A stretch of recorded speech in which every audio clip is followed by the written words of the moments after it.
Imagine a world where surfacing health problems are as vast as A to Z. A world where the cause lurks in public libraries, elementary schools, universities, homes, and even in hospitals. Imagine a world where refugees have to flee from this invisible danger. Though it sounds like a nightmare, science fiction, or just another conspiracy theory, it's not. It's real. And chances are you have this invisible danger coming to the community near you.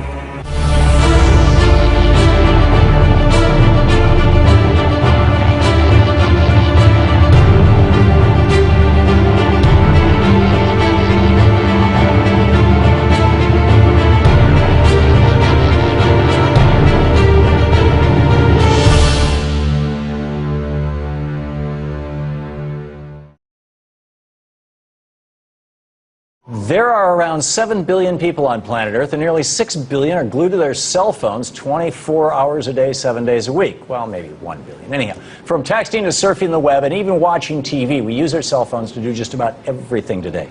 We assume that these devices that we can't live without are safe for us, and if you ask any major cell phone manufacturer, they'll tell you that they are. But behind countless PR campaigns and corporate-funded studies lie the ugly, possible truth about the hidden effects that cell phones have on us. So if you think that talking on your cell phone for hours on end is perfectly safe, then everything you know is wrong.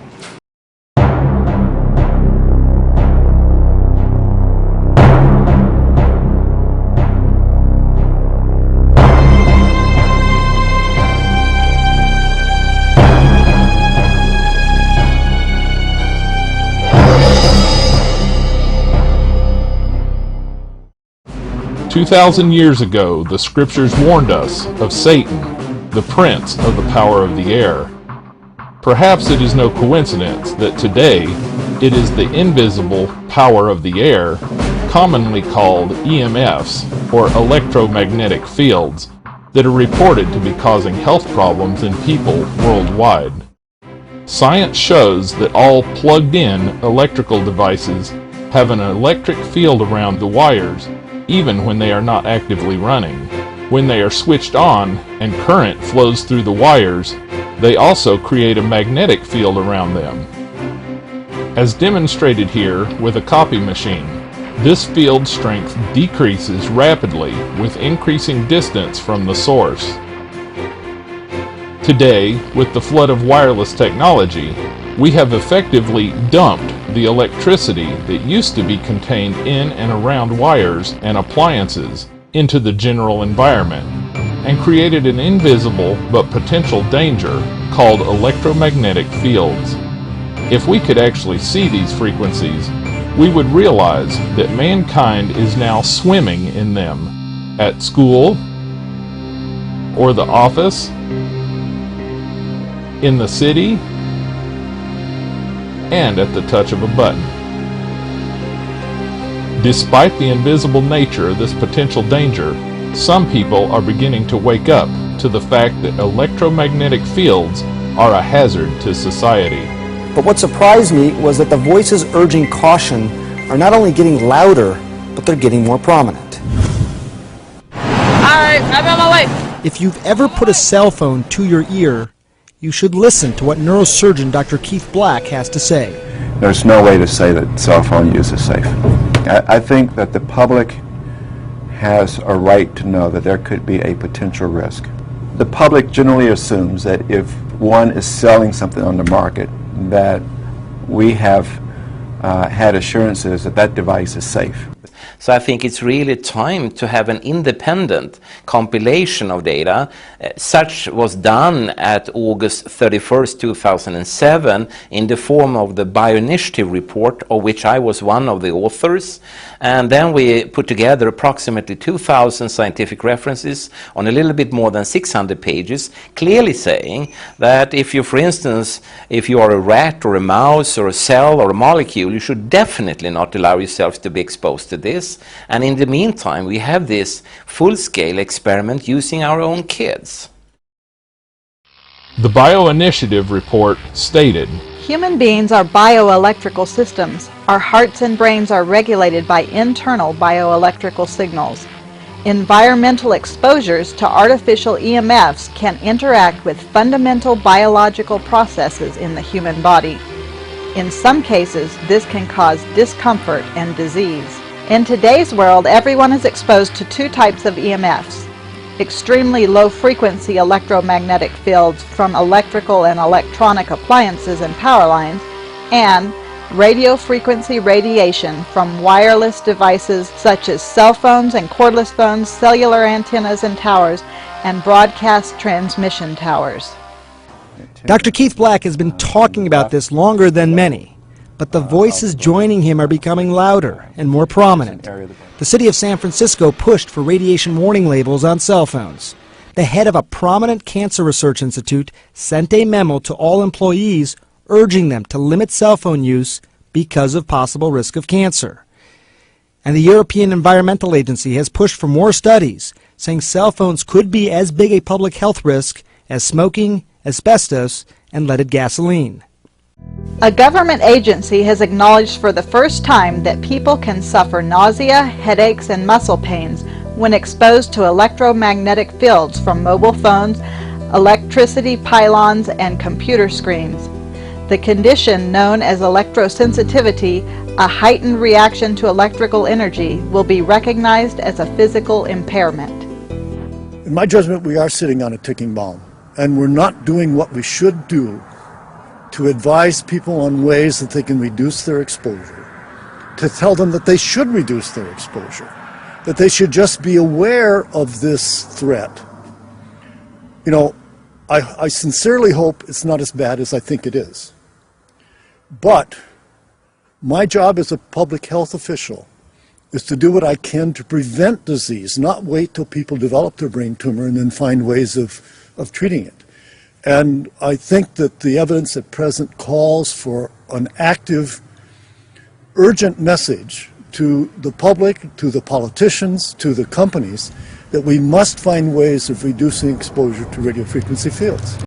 Human beings were created to see and use the electric frequencies of the visible light spectrum. What we see displayed in the rainbow after a shower, or a prism reflecting light. But many of the frequencies above the light spectrum, classed as ionizing radiation, are known to be harmful to the human body due to their ability to be able to break molecular bonds. Ionizing radiation includes things like ultraviolet rays and X-rays, as well as gamma rays and the cosmic rays that God designed the Earth's atmosphere to protect us from. Non-ionizing radiation, which is the radiation below the visible light spectrum, was once considered safe because it does not have sufficient energy to break off electrons from their orbits or break molecular bonds and ionize or charge the atoms. But with the advent of microwaves, laptops, cordless phones, iPads, cell phones, and the ever-present Wi-Fi, the theory that non-ionizing means safe is coming into question. After all, cigarettes are also non-ionizing, but cigarettes are a known health hazard. Perhaps this is one reason why Dr. Devra Davis has testified to the U.S. Congress and speaks worldwide regarding the dangers of cell phone radiation. A long time ago, you used to have smoke on airplanes. People could smoke tobacco on airplanes. And I was involved as a young scientist in the committee that actually reviewed the data and recommended that there be no smoking on airplanes. You may be shocked to hear that it was even a question for science at the time, but it was. And when I look at what we know now about mobile phone radiation, I see some very interesting similarities, because there were a lot of questions that were raised about the safety of tobacco on airplanes. And they were in fact legitimate questions, things we did not know. There are a lot of important questions to be asked about mobile phone radiation today, without any doubt. But the reality is we're not asking those questions. News reports that someone did ask this question as early as 1999. From ABC News World Headquarters in New York, This is World News Tonight with Peter Jennings. Good evening. We're going to begin this evening with a subject that sooner or later recurs to millions of people who use cell phones. Are they safe? Can you get cancer from a cell phone because it's so close to your head? Almost 400 million people in the world, 80 million people in the U.S. are using cell phones now. The cell phone industry has always said they're safe. But now, in an exclusive report compiled by ABC's Brian Ross, the man who was in charge of the industry research program says this is not necessarily so. 6 years after the cell phone industry gave him $25 million for scientific research it hoped would prove cell phones safe, Dr. George Carlo has come to this conclusion. We've moved into an area where we now have some direct evidence of possible harm from cellular phones. I'm on this thing every day. Breaking ranks with the industry and incurring criticism even from one of his own colleagues on the study, Dr. Carlo tells ABC News research he oversaw suggests two potential problems: genetic damage, which can be a precursor to cancer and other diseases, and, while he found no increase in cancer overall, an increased risk of a rare type of brain tumor. So is there really evidence that electromagnetic frequencies, like those from a cell phone, can actually cause damage to human DNA?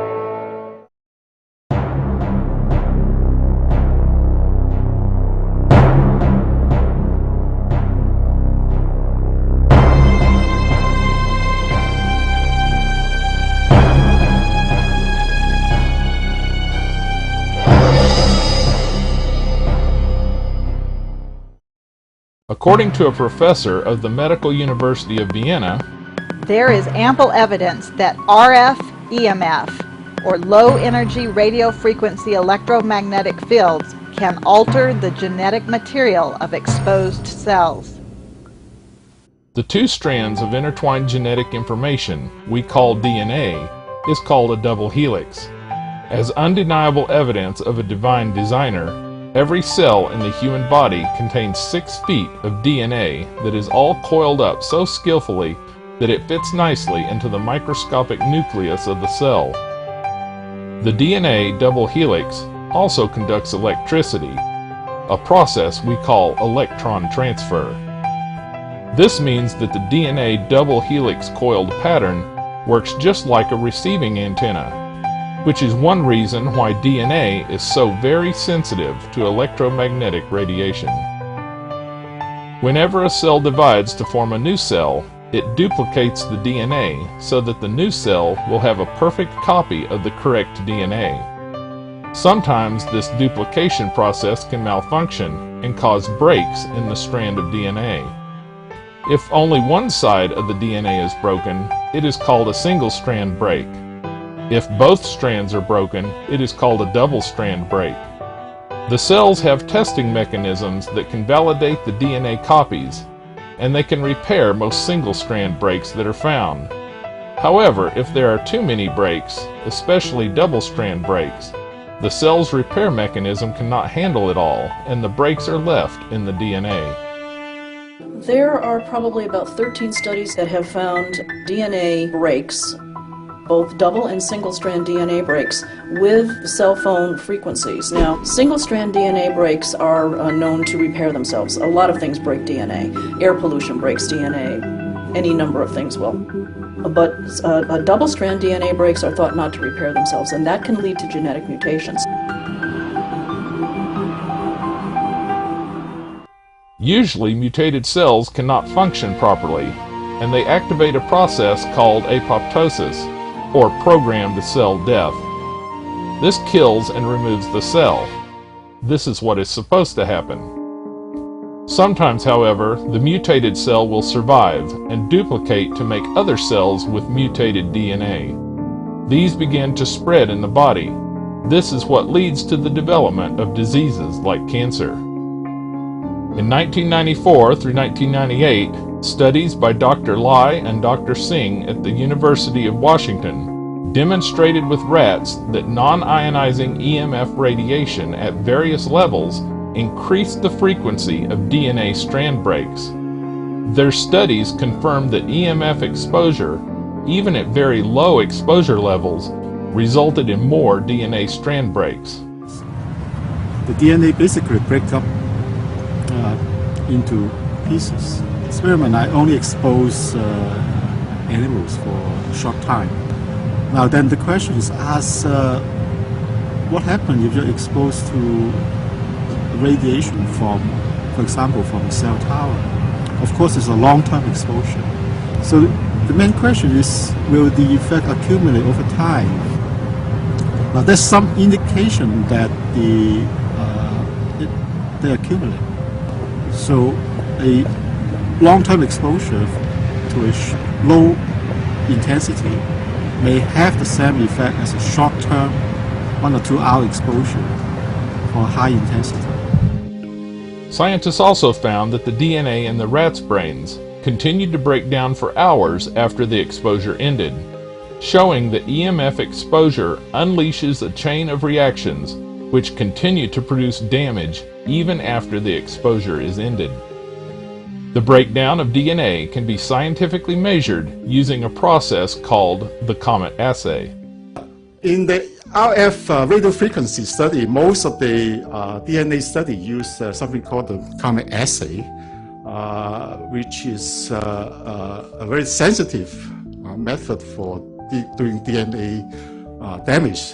You can measure DNA damage within one cell. And it's possible to do single strand break, measure the single strand break, and also measure double strand breaks. Now this is a brain cell of a rat, isolated from the brain of a rat. This is a DNA ball that forms. There's some fragment coming out because the DNA is constantly being attacked and break, and of course the cell can repair. Now this is a cell from a brain cell without radiation. So you can basically form a very spherical ball. This is 2 cells, 2 DNA balls after exposure to radio frequency radiation for 2 hours. And you can see the fragment coming out from the ball. The more fragment, the more damage. Now, I mentioned DNA damage. This is a test called the Comet assay. And what we do is take a ball of DNA and we put it in an alkaline solution and then we electrophoresis it. And if there are any damaged parts of DNA that are not hanging on well to that ball, they get pulled away to the anode and they form this comet-like tail. You can measure the length and the density of that tail, and it gives you a quantitative assessment of damage. On the left, you can see a healthy ball of DNA with no toxic exposure. In the middle, that's a ball of DNA that's been exposed to gamma irradiation, ionizing, as I mentioned to you at the beginning, equivalent to about 1,600 chest X-rays. That's a very large dose of radiation that we know is implicated in cancerous or malignant processes. But here on the right, that's in response to just 24 hours of mobile phone radiation. Now, we know it's not happening via the same mechanism. It's not electrons being pushed out of their shells, it's a different mechanism. But as you can see, the amount of DNA damage is very comparable. And that's only 24 hours. And that's at the allowable guidelines. And of course, many of us are exposed 24 hours a day, 7 days a week for our entire lives. Of course, in the body, excess DNA damage potentially translates out into the diseases nobody wants, like leukemia, brain tumors, and cancer.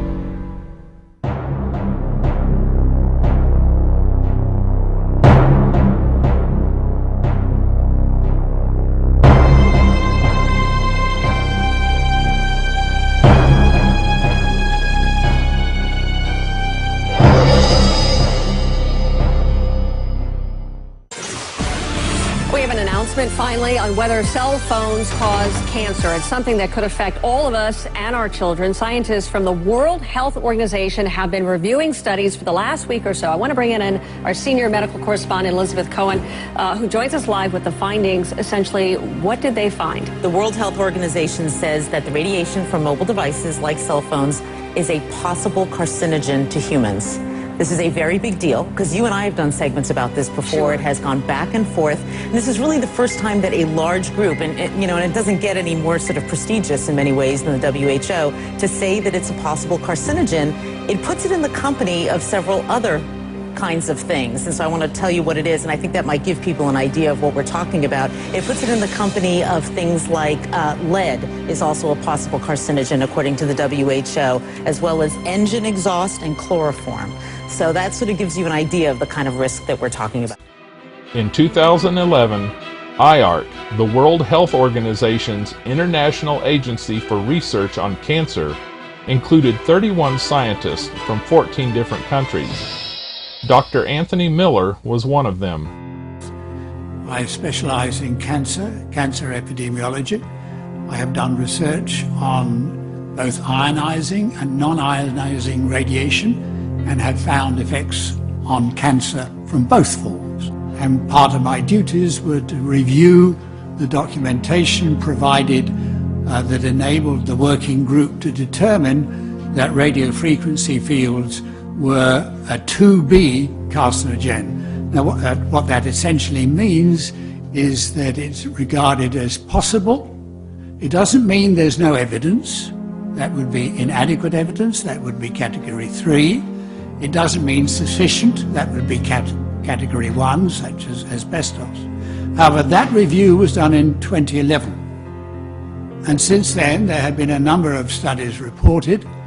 And fairly recently, Irons and colleagues in the United States and Israel published a paper in which we set forward the reasons for our view that the proper designation now, if a working group were to meet, would be category 2A, that is, moving it nearer to the sufficient, making it a probable human carcinogen.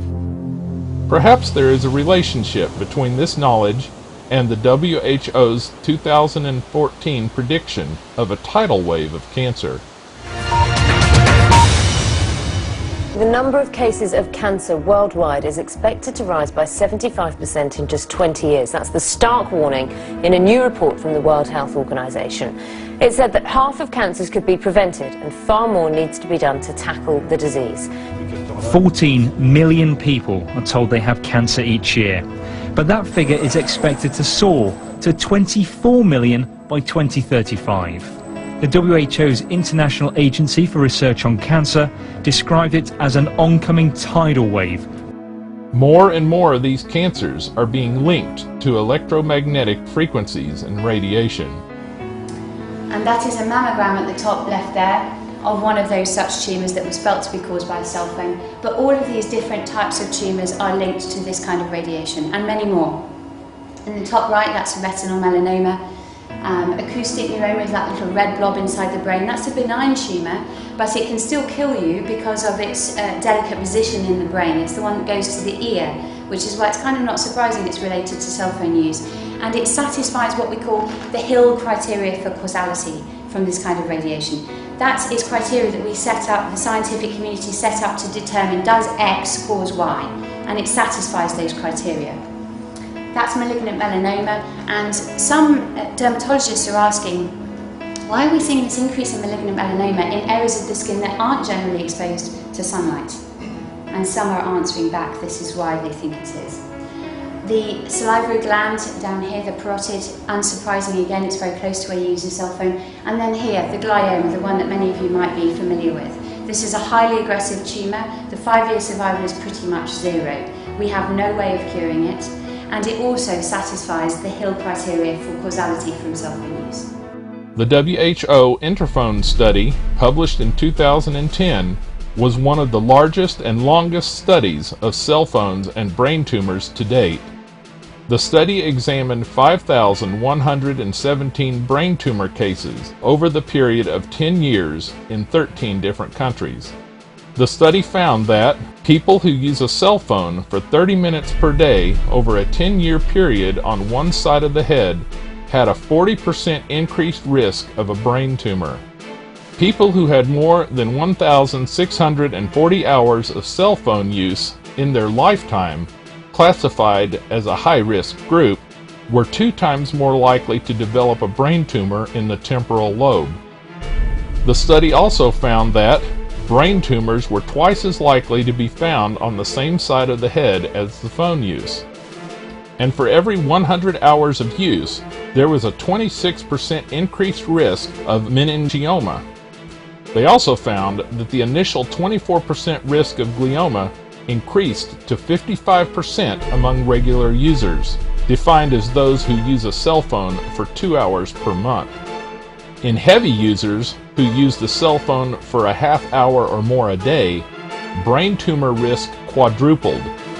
Despite the severity of these findings, some critics even allege that this study was slanted in favor of the cell phone companies. However, it is inarguable that court battles connecting mobile phone use and cancers are growing more and more frequent. Consider the 2012 evidence included in the now late attorney Jimmy Gonzalez personal testimony to Pembroke Pines City Council. I'm an attorney. From 2001 to 2011, I used to use cell phones a lot more than just 30 minutes a day. I always held it in my left hand, up against my left ear, and I carried them around in my suit jacket's inner pockets. Lo and behold, if you were standing close to me, you'd see that there's a scar on my left hand, the result of nerve tumor removal surgery.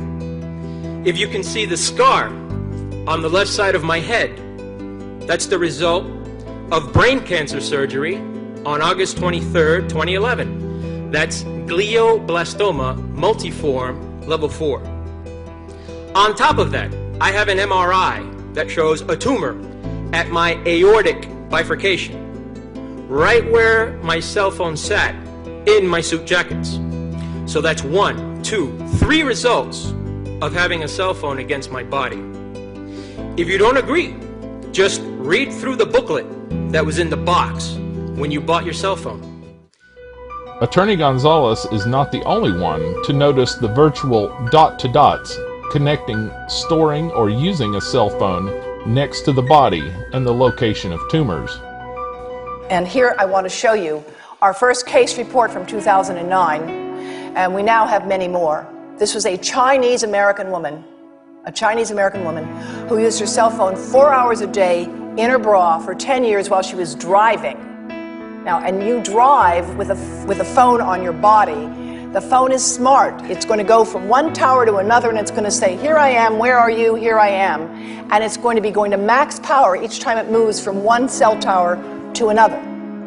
And there it was right next to her chest. And the tumors that developed right under the antenna of the phone. Unusual tumors. And here, unfortunately, this is an MRI of a young woman, very brave young woman named Tiffany France. When she was 21, she's now 22, she developed metastatic breast cancer. This is metastases into her chest wall right here. And this outlined the phone. And it was subcutaneous, so it's like right under the surface of the skin. It was not deep within the breast. Most breast cancer occurs in women over 50. It occurs in the upper outer quadrant. These tumors occur right under the antenna of the phone. And now we have 38 of them. Not a single one of them has a family history. None of them has inherited the defects that we know increase the risk of breast cancer. They have multifocal tumors. That means they have more than one tumor, and the tumors are located under the antenna, sometimes just right in the center of the chest. If we would connect the cancer dots, the message would read, EMFs cause cancer. Perhaps this is part of what inspired Dr. Robert Becker to state, I have no doubt in my mind that at the present time, the greatest polluting element in the Earth's environment is the proliferation of electromagnetic fields.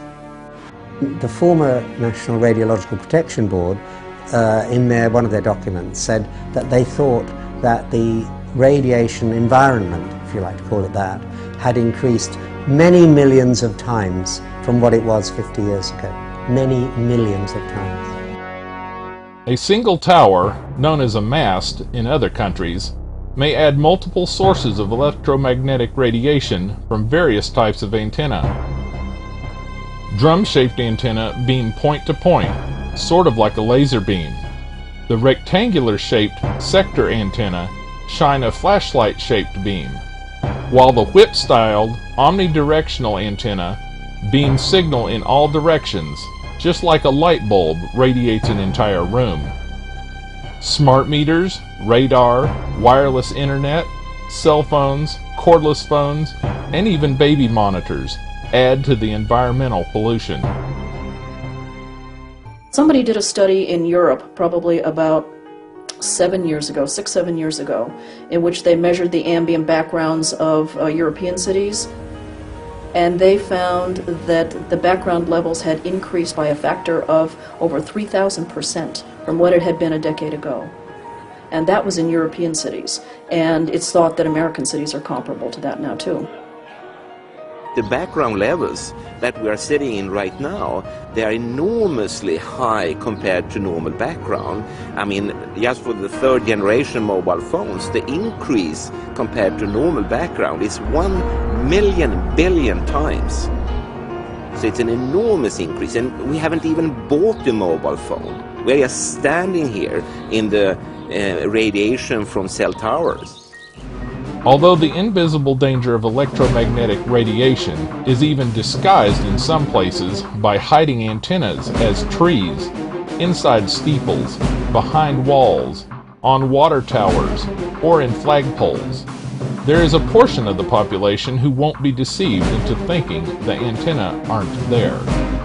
Unfortunately, EMFs have created a rather unfriendly environment to those who are electrically hypersensitive.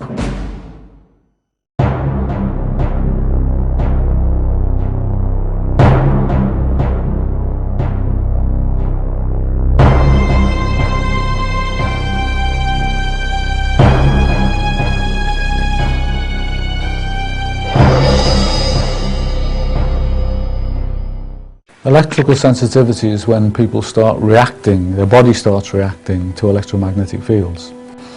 Generally speaking, the electromagnetic fields that they'll be reacting to is wireless. So it'll be wireless communications, it'll be Wi-Fi, it'll be cordless phones, deck phones, mobile phones, masts. All of them emitting signals that our body has never experienced before. And when people start to become affected, when I became affected, the way that it starts to affect you is, generally speaking, it's your head first, and it will start giving you pains in your head. But I hate to use the word headache, because it's pains in your head that is unlike any other headache you've ever had before. It is estimated that 3 to 8% of populations in developed countries experience serious electrohypersensitivity symptoms, while 35% experience mild symptoms, according to Dr. Thomas Rau, a medical director of the world-renowned Paracelsus Clinic in Switzerland. This translates out to 1 in every 30 or 40 people.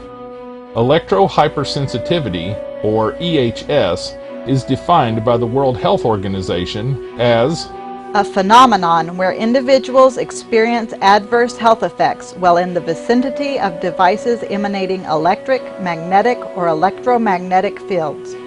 Almost as if referring to this phenomenon, the book The Great Controversy refers to a deadly taint in the air causing pestilence affecting thousands.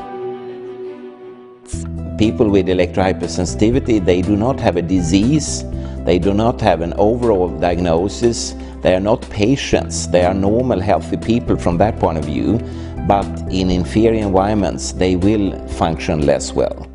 Testing for electrohypersensitivity is quite simple, since symptoms occur upon entering an irradiated environment, and symptoms improve when away from the electromagnetic radiation sources.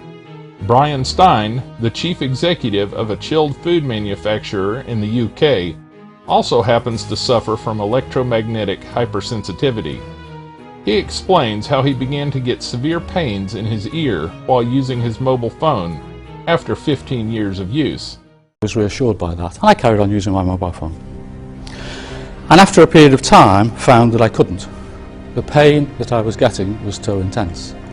And when I say when I was using my mobile phone, I mean quite literally while I used my mobile phone. Pain, no pain.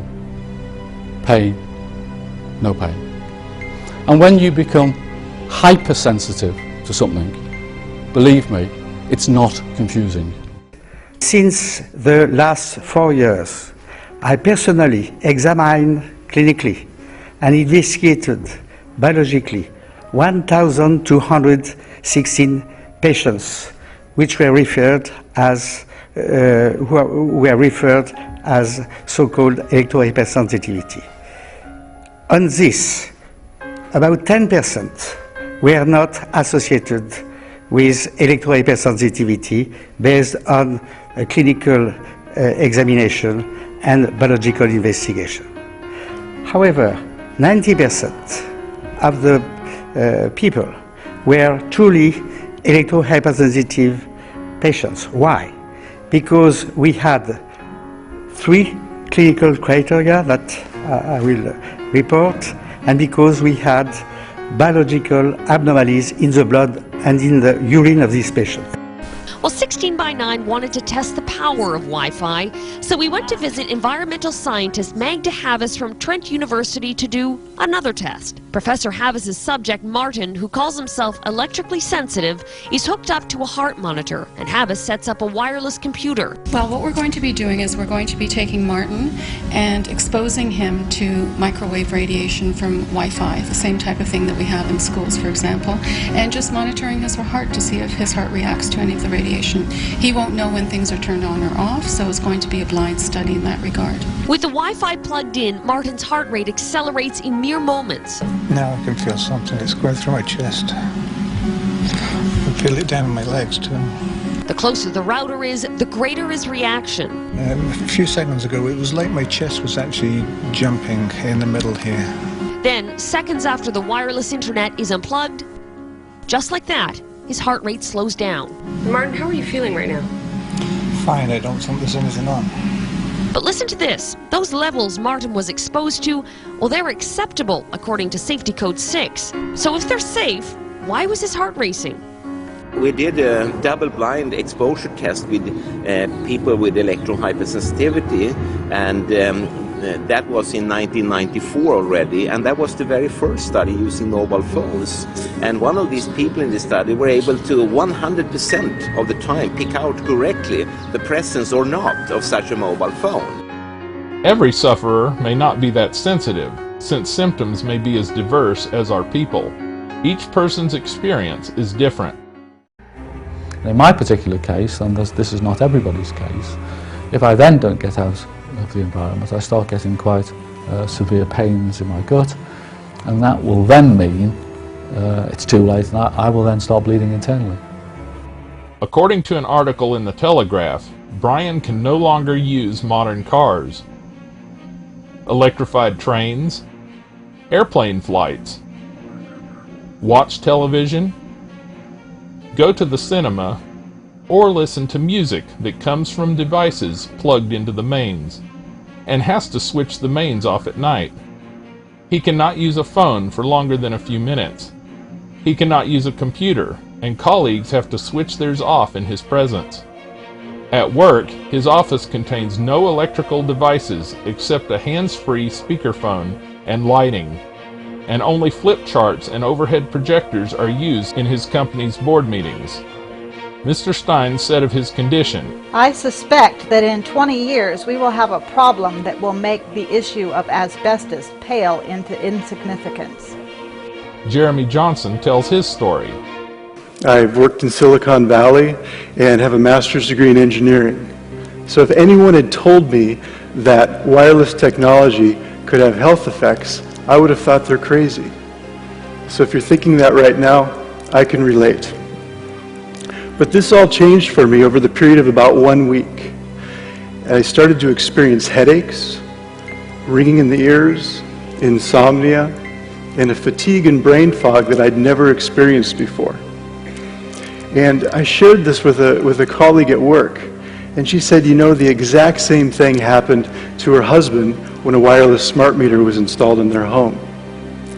So I went home that evening and I checked downstairs, and sure enough, we had a bank of wireless smart meters installed right below our bedroom in San Francisco.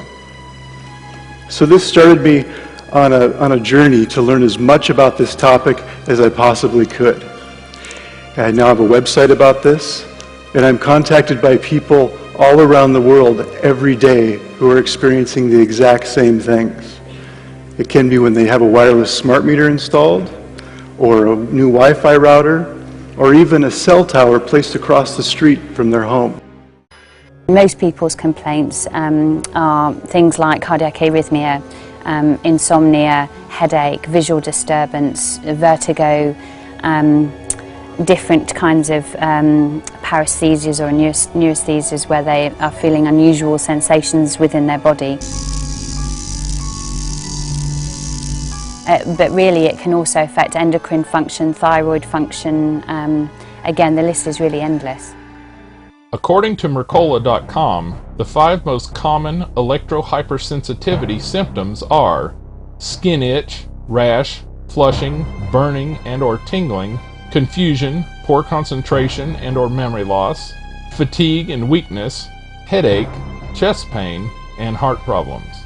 But the survival guide from WEEP, the Canadian Initiative to Stop Wireless, Electric, and Electromagnetic Pollution, has a much more extensive list of symptoms caused by electrohypersensitivity, including neurological symptoms like depression, hyperactivity, and tremors, cardiac symptoms like arrhythmias, respiratory symptoms like asthma, skin problems like itching, eye problems like cataracts, as well as miscellaneous symptoms including digestive problems, internal bleeding, hair loss, altered sugar metabolism, as well as more severe reactions like seizures, paralysis, psychosis, and stroke.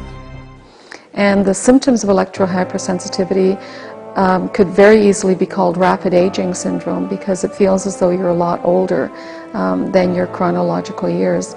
And that's one of the ways that people explain away their symptoms. They have chronic back pain, they have headaches that they never used to have before. They say, well, I'm just getting older and so this is perfectly normal. The thing is, when they go into a clean environment, those symptoms disappear. And if it was really due to aging, then they wouldn't disappear, they'd be chronic illnesses. I think that the symptoms are so diverse, and the associations that people make are very difficult to accept if you have no knowledge of this subject, which most physicians do not have. And that's no fault of their own. We're not trained to recognise this condition. It's very innovative, and our understanding of it is entirely embryonic at this stage. We're at the very first steps of unravelling and fully understanding this condition. One important realization is this can happen to anyone. When we talk about people with a functional impairment, electrohypersensitivity, we really talk about anyone. It doesn't seem to be any specific profile. There has been calculations country by country, and it boils down to somewhere between 2 to 6% of the general population. Just in a country like the United States, it would be in the order of 10 to 15 million people that would be electrohypersensitive. Here in Sweden, for instance, we talk about approximately 250,000 people with electrohypersensitivity out of a population of 9 million. And out of these 250,000, I would say maybe 500 have real big problems, and some of them even live out in the woods and things like this. And that is, of course, a dramatic change of your life. Just here in the Bay Area, I'm in touch with dozens of people who've had their lives changed by this. Medical doctors, high school principals, teachers and students, IT professionals, and even entrepreneurs. These are people who had a normal life, and then over a short period of time went to where they could no longer work, where they could no longer go to an office. Some of them actually have had to move out of their homes because they can't be in an environment which is normal now for most people. I've been in touch with people around the world who've become homeless because of this. There's many people that's actually happened to. And unfortunately, I know of people who've actually taken their lives because there's essentially no place they can go, and this is something that society does not yet recognize. Nevertheless, some countries are waking up to the existence of this disability. The Swedish government has accepted electrosensitivity as a disability. Per Sagebek's extreme case of EHS is one reason why some countries are waking up. One of the most well-known cases, Mr. Per Segebek. He's been electrosensitive, I think, since the beginning of the 90s, and he's an engineer at Ericsson. The reason I'm wearing this is it protects me against microwave radiation. It contains about 25% stainless steel. The reason I'm wearing it right now is because you're making a film and interviewing me. I can't stand the radiation from the camera. Otherwise, the main purpose of the suit is to enable me to get to work, because the microwave radiation here in Sweden, especially in the Stockholm area, is just too high. I can't stand it. It will turn me unconscious in 10 minutes or so. He's one of the most brilliant people I've ever met, you know, and he has helped me, for instance, a lot in finding scientific publications, references, abstracts and so on. And he's very, very clever, and therefore it's very, very sad at the same time to see him having these terrible problems, you know. The main symptoms are from the nervous system. What happens to me personally is I just drop down on the ground, and I can't move, I can't talk, I don't see anything, I don't hear. I'm turned off. It started with working in front of my computer, but I was also actually working only about 30 or 40 yards away from a mobile base station. Where I sat, I looked out the window, I saw these antennas. I was the manager of a group of designers, but they came from all over the world. Smokers, non-smokers, vegetarians, meat eaters, you name it. And around 80 to 90% of my personnel developed hypersensitivity to electricity within 1 year. And we have nothing in common, we were not related in any way. To me that says that, well, if the conditions are bad enough, you're all going to get problems. While most electrohypersensitive people have dealt with accusations of wild imaginations or hypochondria, ignoring symptoms can be deadly because over time, sensitivity is increased to smaller and smaller EMF or EMR exposures. Dr. John Goffman tells us this is because radiation is cumulative. He states about ionizing radiation. There is no safe dose of radiation since radiation is cumulative. Harm in the form of excess human cancer occurs at all doses of ionizing radiation, down to the lowest conceivable dose and dose rate.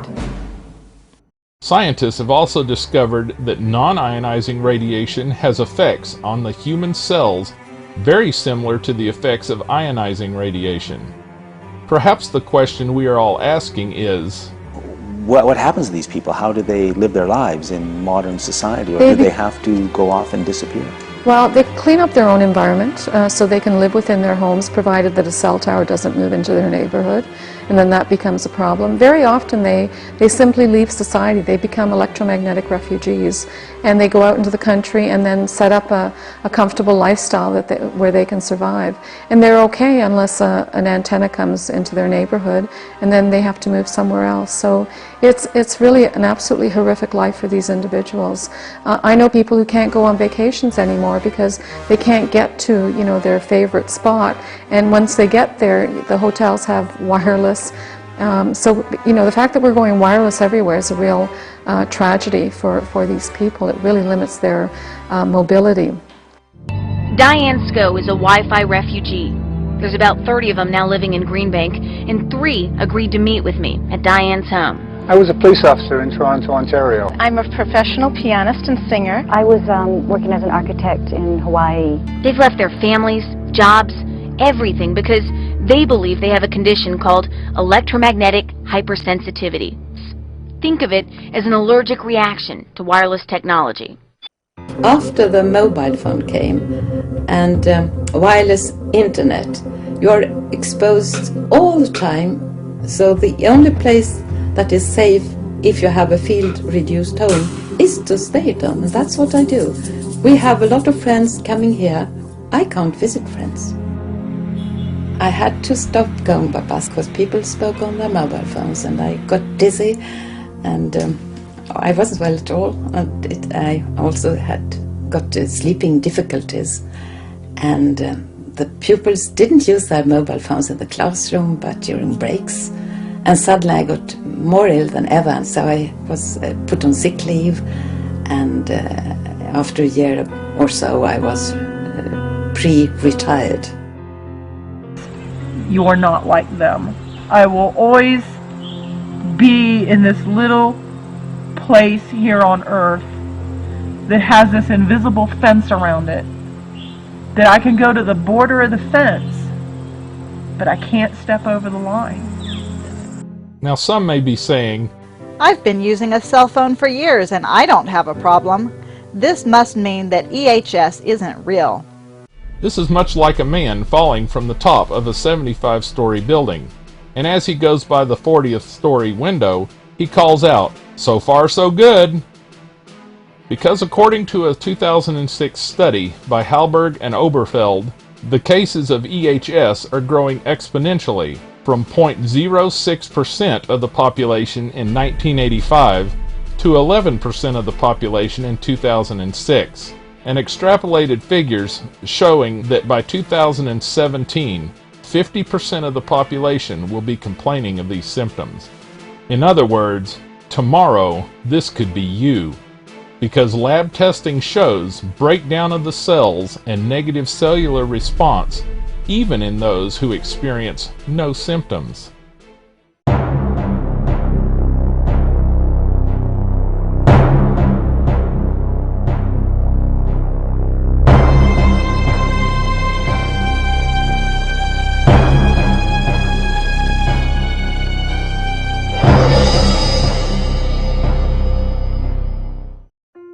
Hundreds of years ago, inspiration declared, Things which are seen were made of things which were not seen.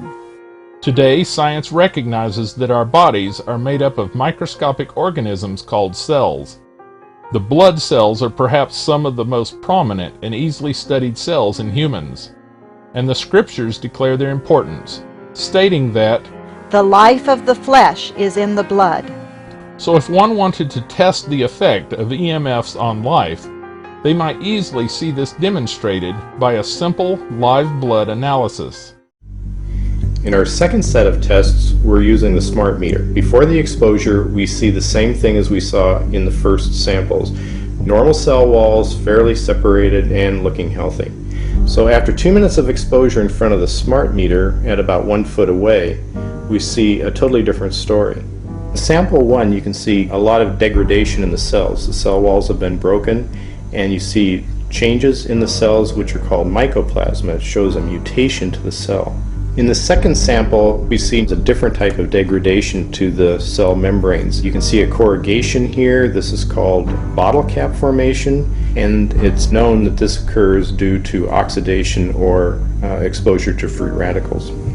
So this third subject, when we did her sample, she had to be pulled away from the meter after 45 seconds because she complained about an increasingly severe headache. And here you see a phenomenon called rouleau, where the red blood cells are stacking up, which makes it very difficult for the blood to deliver oxygen to the tissues as they would be their normal function. Every single one of these is a degradation. Every single one of these shows a trauma to the blood cells, and that came from something, and the only variable was the smart meter. Other scientists have duplicated or found similar effects on the blood after extended use of a wireless computer, use of a cordless DECT phone, or other EMF-emitting devices. I decided to find out what my blood looked like. I pricked my finger, placed a drop of blood on a slide, and looked at it under the microscope. This is what I saw. The cells are round, some are separate, and a few are sticking together. Overall, fairly healthy looking blood. This testing was done in a clean electromagnetic environment, and I did not eat or drink before or during testing. I then worked on a computer for 70 minutes and looked at my blood again. This time, the cells are sticking together like stacked coins. This is called rouleau formation. Later that day, I used a cordless phone for 10 minutes and looked at my blood again. And this is what I saw. Very unhealthy looking blood. There are virtually no single cells. Most of the cells are now in rouleau formation. A doctor told me this is what she sees with cancer patients. What I learned is that my blood goes into rouleau formation when I use a computer or a mobile phone. The reason the rouleau formation causes problems is because in the smallest capillaries, the red blood cells have to squeeze through one at a time. Effect on immune function is seen by the well-documented studies in the 2012 Bioinitiative report that connected EMFs and leukemia, a cancer of the blood involving the white blood cells. The 2012 Bioinitiative report states, with overall 42 epidemiological studies published to date, power frequency EMFs are among the most comprehensively studied environmental factors. Except ionizing radiation, no other environmental factor has been as firmly established to increase the risk of childhood leukemia. Careful studies have been carried out near high-powered facilities. An increase in a wide range of cancers has been found. The most prevalent is leukemia, and a whole range of leukemias, from myeloid leukemias, lymphatic leukemias. But the class of leukemias is often found. It's found in military personnel who are exposed to radar and radio. It's found in ham radio operators. It's found in children who live near a transmission tower in Hawaii. It's found in the US Embassy in Moscow. Dr. Martin Blank tells us some of the other things lab results show about the cell response. We do in the laboratories, for example, we can detect that there is a change going on in every cell that's exposed, even for a very short time, to the kind of signal that would come from a cell phone, and that is known as the stress response. Cells have a protective mechanism inside them that allow them to cope with dangers that occur, like when the temperature rises, or when they come in contact with an acidic environment, or they meet toxic materials like cadmium ion in these solutions that they're in. And this stimulates them to start making telltale proteins called stress proteins. Now, EMF, the stuff that comes out of cell phones, the stuff that comes out of power lines, the stuff that comes out of a whole lot of different kinds of EMF, they all activate the stress response, and they do so at very, very low levels. The stress response is the cell's way of telling you that it feels that something harmful is in the environment, and it's activating its what we call a 911 call or an SOS at sea, something that the cell's in danger. It's mobilizing its resources to cope with that kind of danger. The late Dr. Neil Cherry also remarked, there is strong evidence that EMFs and radio or microwave frequencies are associated with accelerated aging, enhanced cell death and cancer, and moods, depression, suicide, anger, rage, and violence, primarily through alteration of cellular calcium ions and the melatonin-serotonin balance. Dr. Magda Havas reiterates, studies have shown damage to DNA, which is a precursor for cancer. Studies have shown changes in the blood-brain barrier, which becomes much more permeable, so things can get into your brain that normally would be kept out. There's enzymes that are affected that are absolutely fundamental for healthy functioning of the body. There's movement of calcium between cells that have been affected, and all sorts of studies documented around the world, and Health Canada is choosing to ignore these studies. EMF radiation stimulates opening of the voltage-gated calcium channels in the cell membrane. This increases calcium entry into the cell. Increased intracellular calcium levels increase production of nitric oxide in the cell. Increased nitric oxide in the cell leads to an increase in peroxynitrite. Triperioxynitrite produces free radicals in the cell, including hydroxyl radical and NO2. This increase in free radicals then leads to inflammation, oxidant stress, and damage to cell structures, including DNA fragmentation. Oxidative stress in turn causes a host of other disorders affecting all the systems of the body, and this is just one of the many mechanisms showing how EMFs cause damage to the cell. Another biological effect of EMFs is on the nervous system. Dr. Erica Mallory Bly explains. This type of EMF can stimulate your fight and flight nervous system. That's your run from a lion nervous system. This kind of EMF causes it even though you're not aware of it, and you can imagine that if you're exposed all the time, that nervous system is having to fight inside your body all the time, and the energy for that has to come from somewhere. You have to pay for that. Perhaps this is one reason a common complaint after EMF exposure is fatigue. Professor Olle Johansson has shown in experiments another cell phenomenon. He found that there is an increase in the number of mast cells near the surface of the skin when exposed to electromagnetic fields, a similar reaction to that when it is exposed to radioactive material.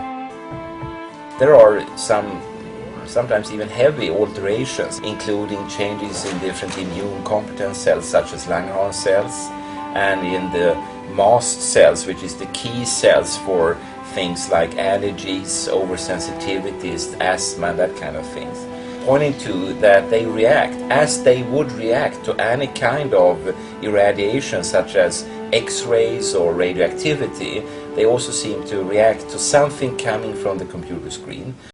What you can see here are bright dots.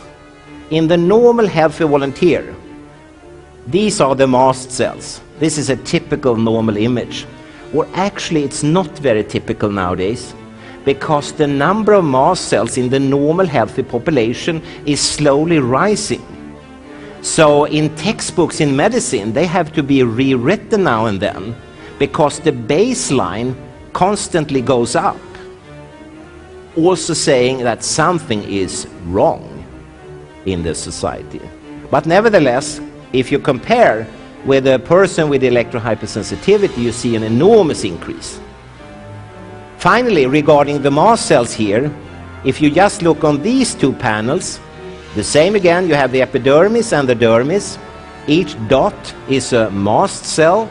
This is a normal healthy volunteer, and this is the same person 2 hours after being exposed from the computer screens and television sets. And here, the normal healthy volunteers, they were actually students. They were sitting with their back towards the computers and televisions, and after 8 hours they were released. But we took biopsies now and then to follow what happened. And no one reported any health issues at all.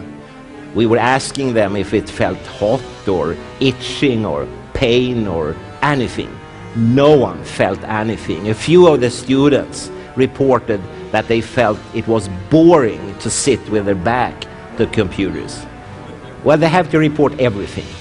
But that was the only thing, you know. But when we took biopsies, their skin had reacted as if they would have been sitting with their back to plutonium, X-ray, or ultraviolet light or radar. And it was just computer screens and television screens. So the reaction pattern, the very same. It took a longer time to get such an image from plutonium. It takes a few seconds. But here it took approximately 2 hours. But they didn't feel anything.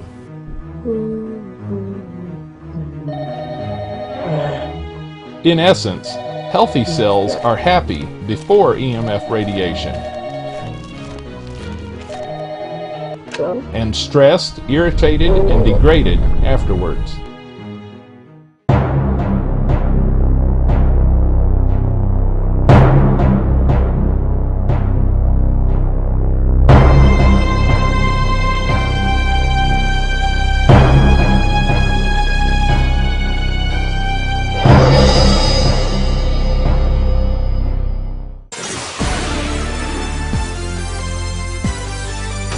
An important new alert about the safety of cell phones and the possible risk of cancer, brain cancer in particular. It comes from the World Health Organization, the powerful health arm of the United Nations, and scientists from 14 countries have reversed those years of reassurance. After a new review of all the evidence, the scientists decided to put cell phones in the same risk category as chloroform, exhaust from gas engines, and the pesticide DDT. So what has changed? You may be asking, who is supposed to be protecting us? Aren't there safety standards that must be followed? ICNIRP, the International Commission on Non-Ionizing Radiation Protection, sets the safety standards worldwide, but some people don't think it's doing its job very well. I thought that ICNIRP, the International Commission for Non-Ionizing Radiation, was there to protect me. And it's only now that I realise that ICNIRP is there to protect the mobile phone industry, because the people on ICNIRP are the mobile phone industry. And it's the only industry in the world where the governments devolve their responsibility to some external agency to tell them whether it's safe or not. You can't do that in any other industry. You can't do that in the pharmaceutical industry. But with electromagnetic fields, you can. And the reason they do it is that in a number of years' time, when everybody points the finger at the government can say, wasn't us, we had nothing to do with it. Mark my word. Many scientists believe the safety standards are too high. Even the 2007 Bioinitiative report stated, the existing ICNIRP limit is 1,000 milligauss for ELF. Increased risk for childhood leukemia starts at levels almost 1,000 times below the safety standard. ICNIRP is just irrelevant. It's irrelevant. Well, for example, if you want to make sure that nobody exceeds the speed limit past a school, set the speed limit at 1,000 miles an hour. Then everyone will obey the speed limit. No one will exceed it. You know, everyone can go sailing past this school at 999 miles an hour and the limit will be complied with. There appear to be other problems with federal guidelines and warnings too. And the answer is that our federal guidelines are based on a heating effect. The assumption is if the radiation does not heat your body, it's assumed to be safe. And that was a fair assumption, 40, 50 years ago when we didn't have the science. It's no longer a fair assumption because the science is showing us that we're having non-thermal effects, non-heating effects that are adversely affecting the lives of people who live near these antennas. Industry follows guidelines for making phones and wireless devices based on the standard specific absorption rate, which is determined by federal agencies. The SAR is supposed to measure the rate the EMF radiation is absorbed by the human body. Here's how they do it. The FCC requires all cell phones emit below 1.6 watts per kilogram of radiation. Now let's put some brain to it. In order to test for that, scientists here try and mimic the human brain with salt, sugar, and water. Let me show you precisely how they do this test. This is a model. This is supposed to approximate the human skull, an adult male. This is my phone that we've actually attached there. It's connected at the angle that most people would speak with. And inside over here, very important, this bubbly liquid inside, that's what represents liquid brain. What's going to happen is the phone is making a call. After a period of time, this device is going to come over here and start to measure radiation at all sorts of different points in the brain. After that, they're going to take all of those numbers, basically put it on a computer screen and tell us where the hot spots are and just how high the levels got. Critics say the testing system is flawed because it contains a glucose solution and not live tissue. Also, the SAR rating is measured in a room with no reflective surfaces, an environment completely unlike your home, car, or office. However, even assuming that the measuring process is sufficient, most people do not even follow the safety guidelines found in the fine print of government documents or occasionally featured in cell phones paperwork. For example, in the USA, the max SAR limit for cell phones is 1.6 watts per kilogram. which is for 6 minutes. It has a safety margin of 3 to 4, so a person should not use a cell phone for more than 18 to 24 minutes per day.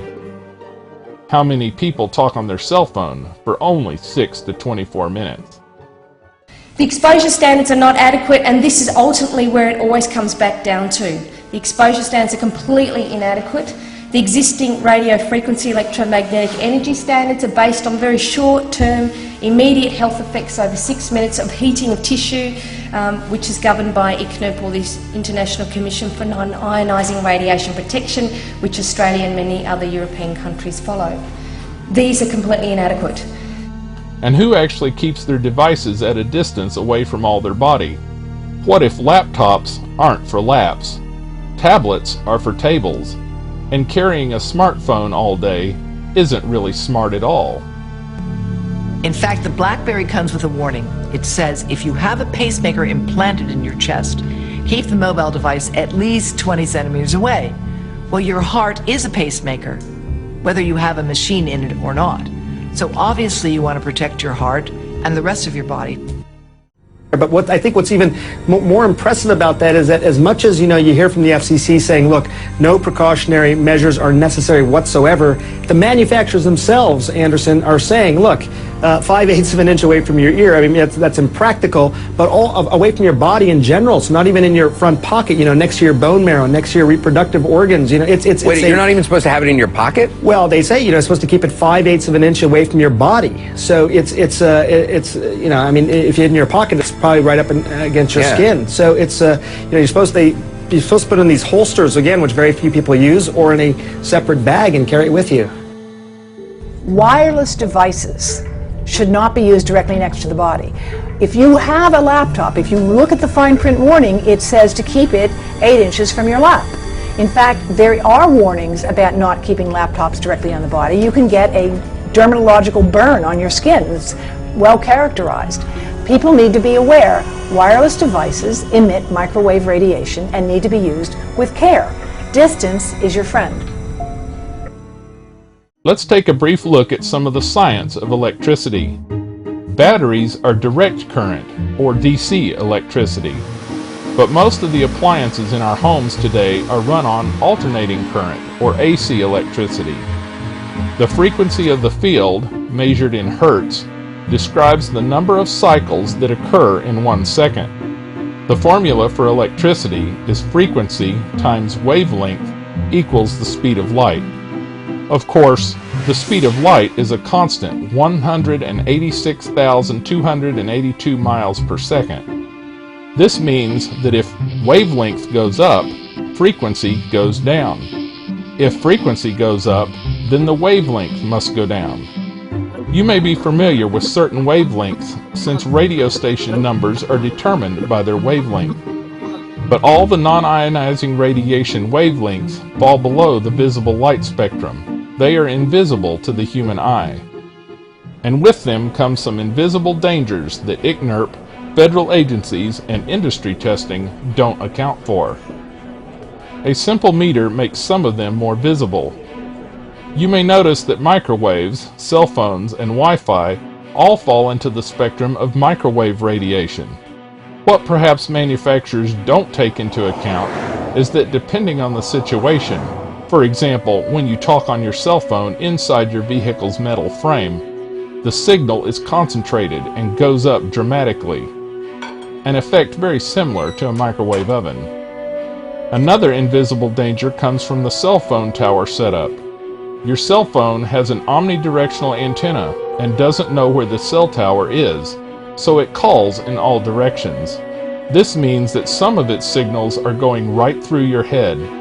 This also creates a danger of secondhand radiation to those in the room or car with whomever is calling.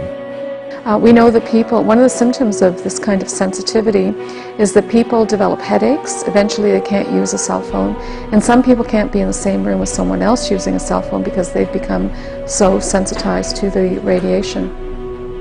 The Bioinitiative report states, secondhand radiation, like secondhand smoke, is an issue of public health concern based on the evidence at hand. By testing with an electromagnetic radiation meter, our Swift Runner Ministries team discovered a particularly alarming fact. Of course, we knew that radiation is already higher in a moving vehicle because the cell phone and cell towers have to keep up a constant conversation of, "Can you hear me now?" as you drive between one cell tower and another. But we also discovered that when someone in the front seat of a moving vehicle is talking on the cell phone, the people in the back seat, most often infants and children, are actually getting an even higher dose of radiation than those in the front seat. So why aren't we being warned of these dangers? Critics allege a dollar connection between industry and government, as well as a bias in the scientific literature. I think it's important to say that now the communications industry has become the largest lobbying industry in politics, larger than Big Pharma. In fact, by a factor of 3 times more powerful than the pharmaceutical industry, which used to be the most powerful arm, bending the decisions in Washington and in all Western governments for that purpose. Sponsored research, this is to put it politely, can induce publication bias. Another way to say this is that where you stand on an issue depends on where you sit and who's bought your chair. And there's a tremendous amount of sponsored research by people who are hired to do studies to find no effect. And that's plagued this field in a number of countries, including within the government itself. So, I don't know about the details here with ARPANSA, but I can tell you in the United States today, the gentleman who is directing the Federal Communications Commission, Tom Wheeler, was for 10 years the executive director of the Cell Phone Telecommunications Industry Association. And now he's in charge of regulating those devices. However, occasionally reading the fine print in published studies is quite revealing. To be clear, Dr. Black's message is at odds with headlines from the largest international study on cell phones and cancer. Their conclusion, little or no evidence cell phones are associated with brain tumors. But if you look just one layer deeper into the appendix of that same study, and you'll see something unsettling. Turns out participants in the study who used a cell phone for 10 years or more had doubled the rate of brain glioma, a type of tumor. Health advocates say there are a few more issues that government and industry should consider when creating guidelines. Whether multiple antennas on a tower, which may be below federal limits individually, may combine together to exceed safety limits. Whether the cumulative effect of multiple towers, coupled with public Wi-Fi, radar, and smart meters, are contributing to cancer clusters as well as other health concerns. How signals in public areas with multiple routers, cell phones, computers, iPods, and various other EMF radiation sources overlap to create much higher radiation levels. There is also evidence that the synchronization of overlapping frequency waves from neighboring devices can amplify the radiation of the frequency wave. The concern is that this causes unpredictable and unseen hotspots that are also above existing standards. And perhaps the biggest concern in the past was here voiced on Larry King Live. The real concern here, Larry, is analogous to this. We've only been using cell phones for a short period.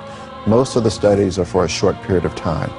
So if you have a 14-year-old who smokes cigarettes, we don't expect that 14-year-old to develop lung cancer at 24. We expect them to develop lung cancer at 54. If you have an 8-year-old using a cell phone, we don't expect them to develop lung cancer at 18, but at 48. So what happens after 20, 30, 40 years of use?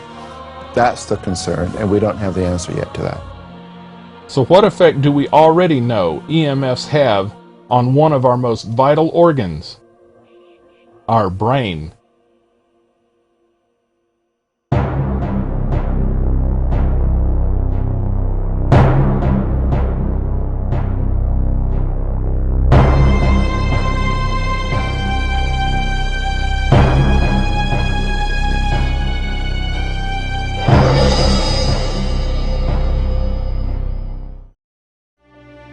Perhaps one of the scariest effects of EMFs is their effect on the brain. The brain is the capital of the body, the seat of all the nervous forces and of mental action.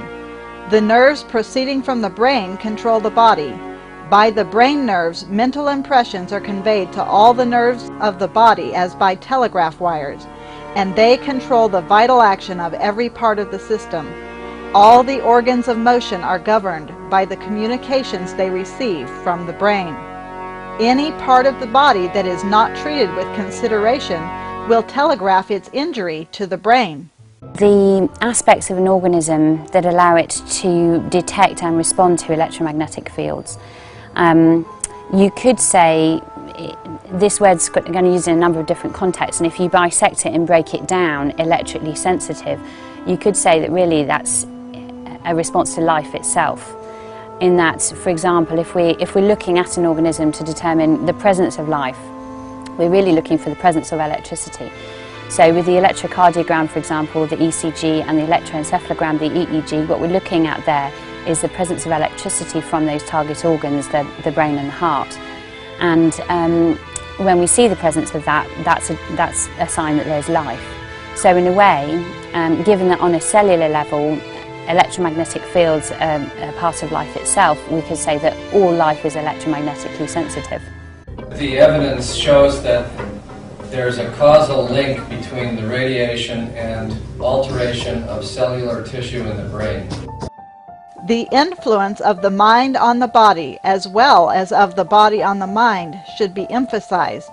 The electric power of the brain, promoted by mental activity, vitalizes the whole system and is thus an invaluable aid in resisting disease. There is little doubt that electromagnetic fields emitted by cell phones and cell phone use affect electrical activity in the brain. Multiple studies have shown that even at very low levels, EMFs alter EEG readings. There's also data that shows that it will affect your brainwave activity, and even after you stop using the phone, your brainwaves are disordered as a result of this. One study in the Bioinitiative report cited that electromagnetic fields, such as those from mobile phones, alter regional cerebral blood flow and sleep and waking EEGs. 15-minute exposure to a cell phone was associated with increases in glucose consumption by the brain, which indicates that the brain was being activated by the radio frequencies from the cell phone. This right area of the brain that was very close to the antenna showed the largest increases in metabolism as compared when the telephones were off. Even though the radio frequencies that are emitted from current cell phone technologies are very weak, they are able to activate the human brain to have an effect. By using a muted cell phone, Dr. Valco's experiments showed that the human brain has a metabolic reaction to the presence of microwaves from a mobile phone. A metabolic reaction at levels well below the legal limit. Something many people claimed was impossible. Well, Diane, this is a first, and it's a big reversal for the WHO, which had insisted there is no evidence of a link between cell phones and cancer. Now it says it has found that evidence, and while it's still collecting data, felt it was necessary to issue this warning now. This is your brain with a cell phone turned off, and this is your brain with a cell phone turned on. Notice the red areas at the top. Studies had already established that radiation from cell phones increases brain activity. Today, for the first time, the WHO concluded that low-level radiation from cell phones could possibly cause cancer. A 2010 study they examined showed participants who used cell phones for more than 10 years had double the rate of a rare type of brain tumor called a glioma. When considering models of the radiation coming from a cell phone held close to the head, the penetration levels are disturbing. RF exposure is the highest in the temporal lobe. We did a little digging to see what side effects of damage to the temporal lobe might look like. The changes that we see when the temporal lobe is injured is that people have problem understanding the spoken word. There are problems with selective attention. Sexuality changes. a person with a temporal lobe injury may be found to persistently talk. And often with a temporal lobe injury, we see an increase in aggressive behavior. There are problems identifying objects and categorizing them.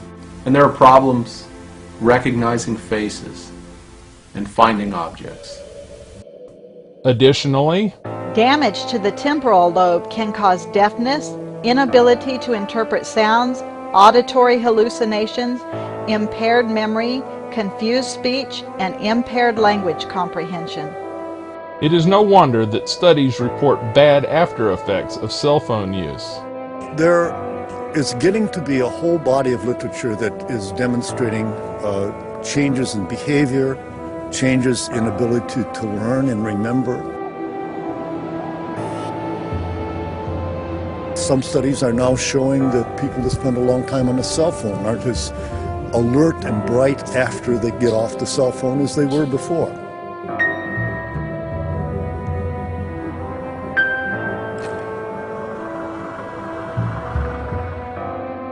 Worst yet, the Bioinitiative report stated, the authors concluded that there was a real increase in the incidence of glioblastoma multiforme in the frontal and temporal lobes and cerebellum, areas of the brain with the highest absorbed dose of RF EMF emissions from handheld mobile phones.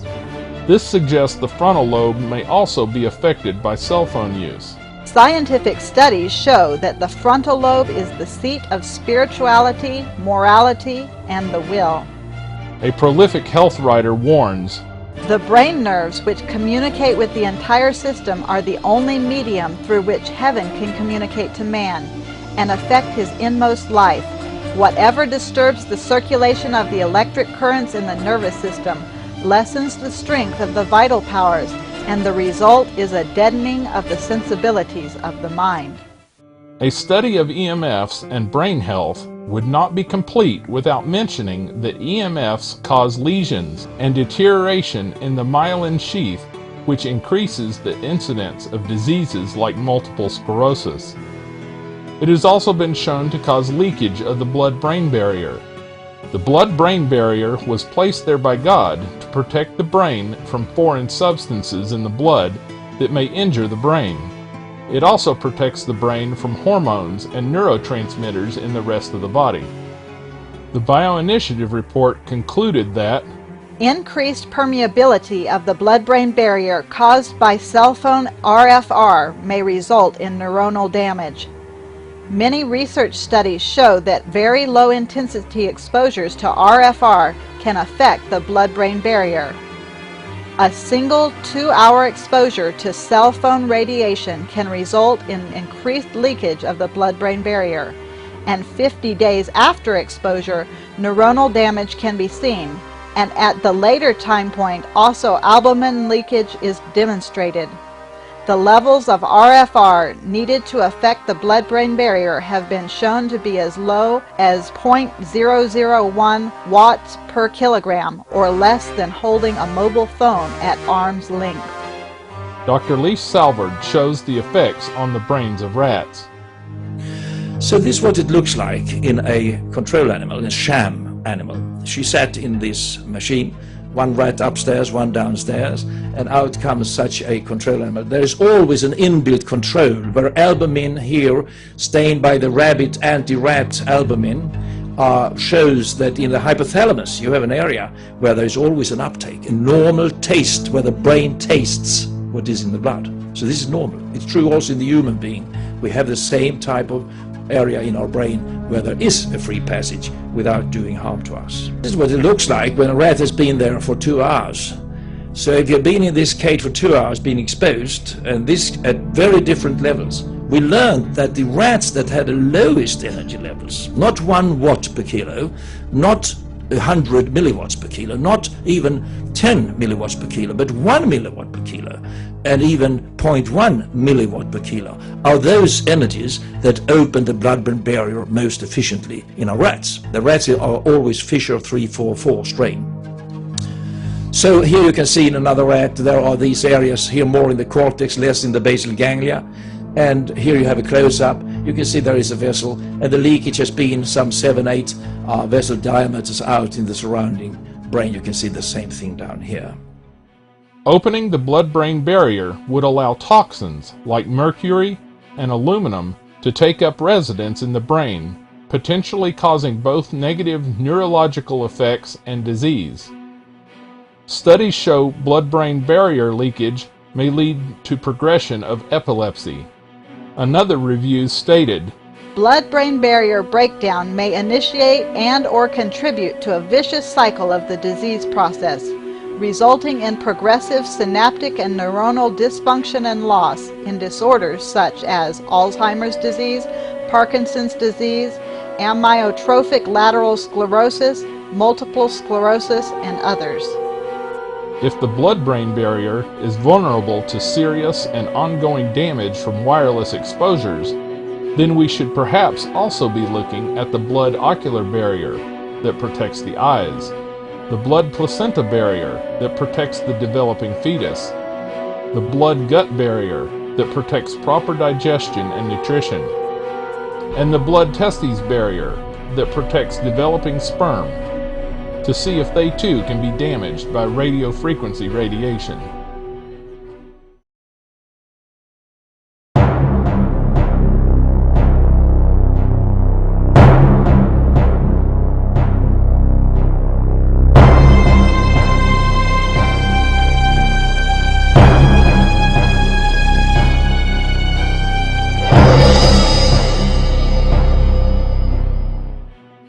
EMF's health effects strike at the very beginnings of human life. The zygote, or fertilized egg, is a single cell formed by the fusion of an egg and sperm. Little is known about EMF's effects on the egg, but the experts are now warning that carrying a cell phone and using a laptop on your lap negatively affects sperm. Okay, so guys, experts are warning you. You need to be careful where you carry your cell phone. Keeping it in your pants pocket could actually seriously affect your fertility. Conclusions of the 2012 Bioinitiative report state that human sperm are damaged by cell phone radiation at very low intensities. Exposure levels are similar to those resulting from wearing a cell phone on the belt or in the pants pocket or using a wireless laptop computer on the lap. Studies of the human sperm show genetic or DNA damage from cell phones on standby mode and wireless laptop use. the document emphasizes twice that sperm cannot repair DNA damage. The report also states that even low EMF levels cause impaired sperm quality, motility, and viability, with a resultant reduction in human male fertility. Not surprisingly, with the rise in EMF exposures, infertility is also on the rise. You can look at what happened in fertility treatment. 30% of males in Israel, their sperm is not functioning. And 20 to 30% of couples are going through fertility treatments. This is something that we did not have 10 years ago, not even 5 years ago. And there's about 100 research papers showing that it destroys the sperm, that it destroys the DNA of the sperm for generations. Thank you to C4ST via Stop Smart Meters for this little video looking at happy sperm, not exposed to anything, looking healthy. They look like you'd expect a sperm to look like a small tadpole, and then sperm exposed to some cell phone radiation. They don't look like good swimmers to me. That's only 12 hours. They do. A 1997 study should be a fertility wake-up call because it reported irreversible infertility in mice after just 5 generations of exposure to radiofrequency radiation at cell phone tower exposure levels of less than 1 microwatt per centimeter squared. Infertility in a species means eventual extinction. If mice can be made irreversibly infertile from exposure to EMFs in just 5 generations, what could the implications be for the human race? Unfortunately, already growing babies in utero are not even safe from the effects of EMFs. The fetus is perhaps the most vulnerable to these types of insults. children, the unborn children and the fetus. The womb concentrates electromagnetic radiation multiple fold above what is measured on the outside of the woman's body. It concentrates the information, the concentration of microwave per square meter of the measurement that we do is concentrated on the inside of the womb. The studies are out on this and it's devastating. Professor Sam Milham of Mount Sinai School of Medicine in New York and the University of Washington School of Public Health pointed out that recent Canadian research on pregnant rats exposed to radiofrequency radiation had found structural changes in their offspring's brains. A public awareness group called the Baby Safe Project suggests pregnant mothers reduce their exposure to cell phones, Wi-Fi, and other EMF devices. Here's why. So that exposed rats, rabbits, and mice that are exposed to cell phone radiation while in utero develop smaller brains with more brain damage, with more damage to their liver, more damage to their eyes. And think again, rapidly growing cells are the most vulnerable. The brain of a baby more than doubles after birth and grows so many-fold from early in pregnancy that I've never seen a number on it. Prenatally exposed newborns here develop compromised spinal cords. Now the spinal cord is the part of the embryo that ultimately becomes the brain. It starts out with just one cord and it grows in size and density so that the top of it becomes the brain. And this is showing you here that in the unexposed you have kind of nice cell full development in the center, and right here you can see it's literally missing about half of what should be there. This is a stunning result obtained Professor Adachi in a paper that has just come online, although it was published 2013, it's not been reported in the literature. In this case, a word to the wise parent should be sufficient.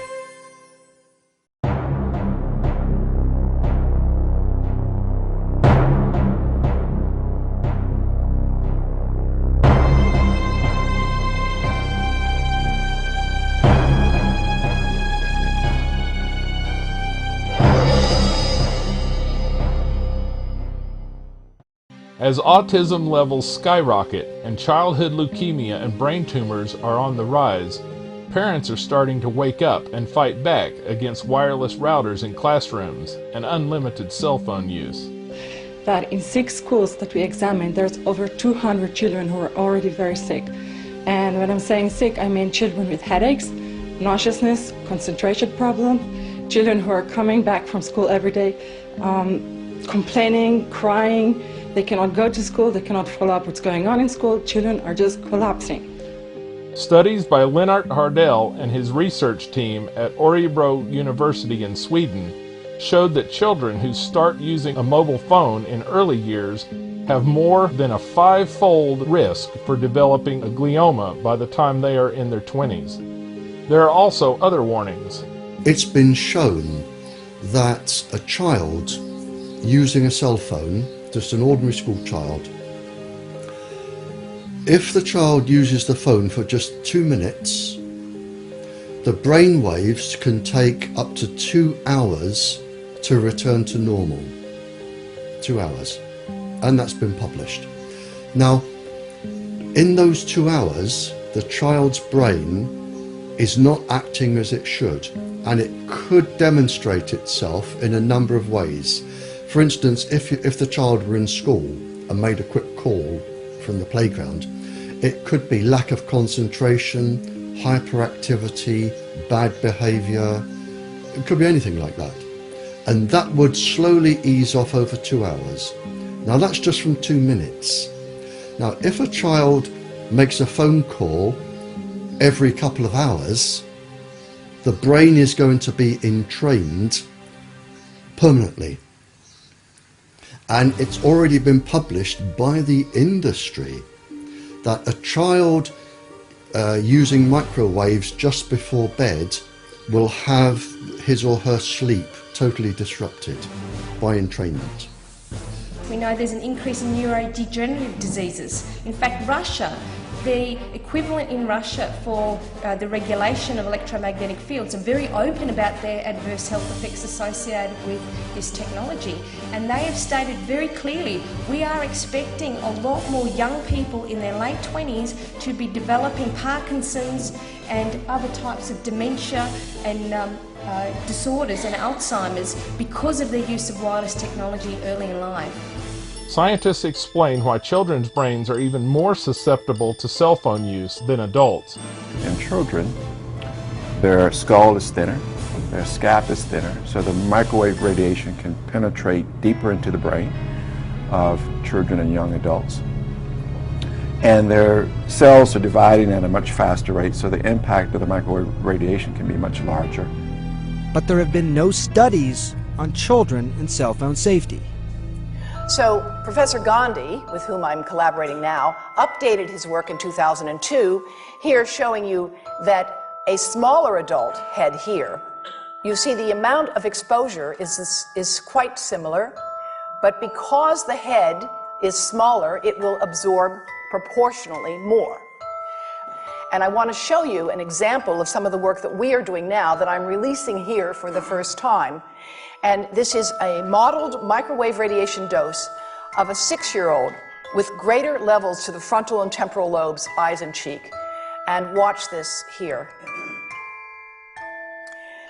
Now, yellow, white, and red are the hottest, all right? And if you look carefully, you will see it's going into the eye, the nose. Do it again, just so you'll get to see it. And partly into the brainstem. Now, that's just showing you that there's going to be some exposure into that area of a young head. It doesn't tell you that there's any biological effect. According to this doctor, there's good reason to believe these kids are telling the truth and not just making up some excuse to skip school. There's no question in my mind it exists. Dr. Jennifer Armstrong specializes in environmental medicine. The big thing with kids is they're more vulnerable. Why? Children are more vulnerable. Their skulls are thinner. Their bodies are not as strong as ours in general. They're developing, their brains are developing. So you expose children to radiation and their little bodies don't handle it as well. And cardiologist Dr. Stephen Sinatra agrees. As a parent, if I had a young child, would I want to use my child as an experiment to see if it's going to take 30 years or 20 years or 10 years to become sick? No, not me. And the thing is, we have to sacrifice accelerated education and convenience. And basically, we have to look at the safety of our children. We have to do it as a society. The American Academy of Pediatrics, in a letter to Congressman Dennis Kucinich, dated December 12, 2012, states, Children are disproportionately affected by environmental exposures, including cell phone radiation. The difference in bone density and the amount of fluid in a child's brain compared to an adult's brain could allow children to absorb greater quantities of RF energy deeper into their brains than adults.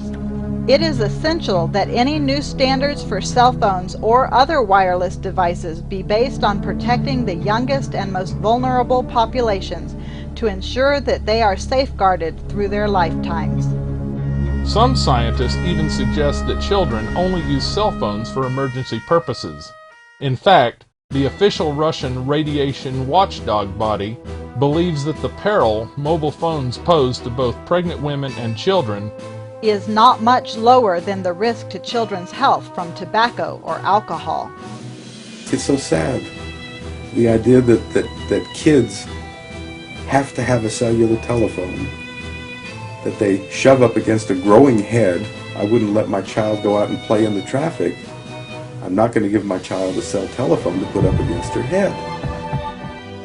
There are multiple issues at stake for our children, and just as many sources of EMFs to deal with, from baby monitors and even incubators, to tablets, iPads, Wi-Fi routers, and cordless phones. It doesn't take a rocket scientist to notice the similarities between the EMF increase in this chart and the ever-increasing autism rates. But the interesting thing is that there are not a lot of chemicals that are rising at the same exponential rate as autism. So I'm actually more suspicious of wireless radiation, which is the only environmental factor I know of that's rising at the same rate as autism. It kicked up in the late 80s and has changed dramatically from 2006 to 2012, leading to a doubling in the autism rate. Other studies show a connection between EMF exposure and attention hyperactive disability disorder. The mice who were exposed to cell phones were more hyperactive. They were running around the cage a lot more aggressively. They had poorer memory. They couldn't remember objects in the cage as well as their counterparts who weren't exposed to the cell phone radiation. So they were running around these cages, bouncing off the walls, not a care in the world. Something that, in our eyes, resembles attention deficit hyperactivity disorder in children. Not only did they behave differently, but we actually, in the mice, could take out some of the brain, the prefrontal cortex, the area of the brain that controls these behaviors, and we looked at the electrical activity of the brain and at the synapses between two different brain cells. And we showed that they have a different electrical activity, that exposure to a cell phone as a fetus permanently programmed their brain to have a different electrical activity in this area that controls these types of behaviors. So not only was the behavior different, but we had a real biologic basis for it. Different brain development, different brain electrical activity. Experiments show that cleaning up the electrosmog often helps both those with ADHD and autism. Half my practice is the treatment of autistic children. And we realized very quickly when we did this that there's two kinds of autistic kids. The ones that recover and the ones that don't recover. And the ones that recover are the ones that follow exactly this set of instructions. It is hardly done with the vitamins and with the other things that we do with the behavioral therapies. They have a minor effect on it. The moment we protect the sleeping location of the child, the autistic children are recovering. Natural News reported an amazing The Rest of the Autism story.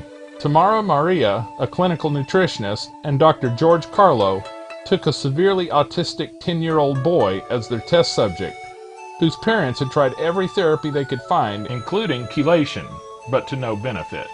First, they removed toxins from the boy's home, including cell phones, pollutants of all kinds, all wireless equipment, and most electrical equipment. All EM radiation devices were removed from Maria's clinic, or their radiation was shielded. No wireless devices were allowed to enter. Thus, most of the boy's time was spent without EM radiation. Hair and stool analysis were done to track whether he was able to excrete heavy metals, and gradually they did. Most thrilling, though, is that this boy, who has been able to say nothing more than yes or no, started to talk. At one point he told his parents, "The noise has gone from my head."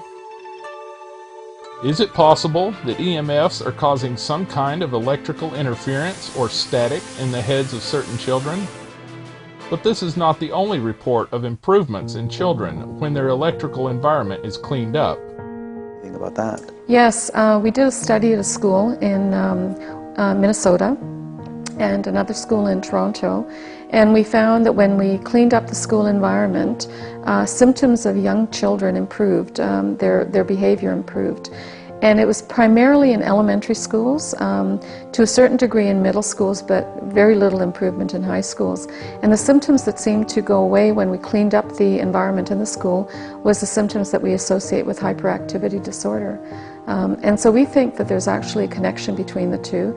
The number of young people who are diagnosed with this is increasing exponentially, and they're being drugged in order to, appear normal to everyone else. But I think if we just cleaned up their electromagnetic environment, they wouldn't have the symptoms in the first place and wouldn't need any of the medication.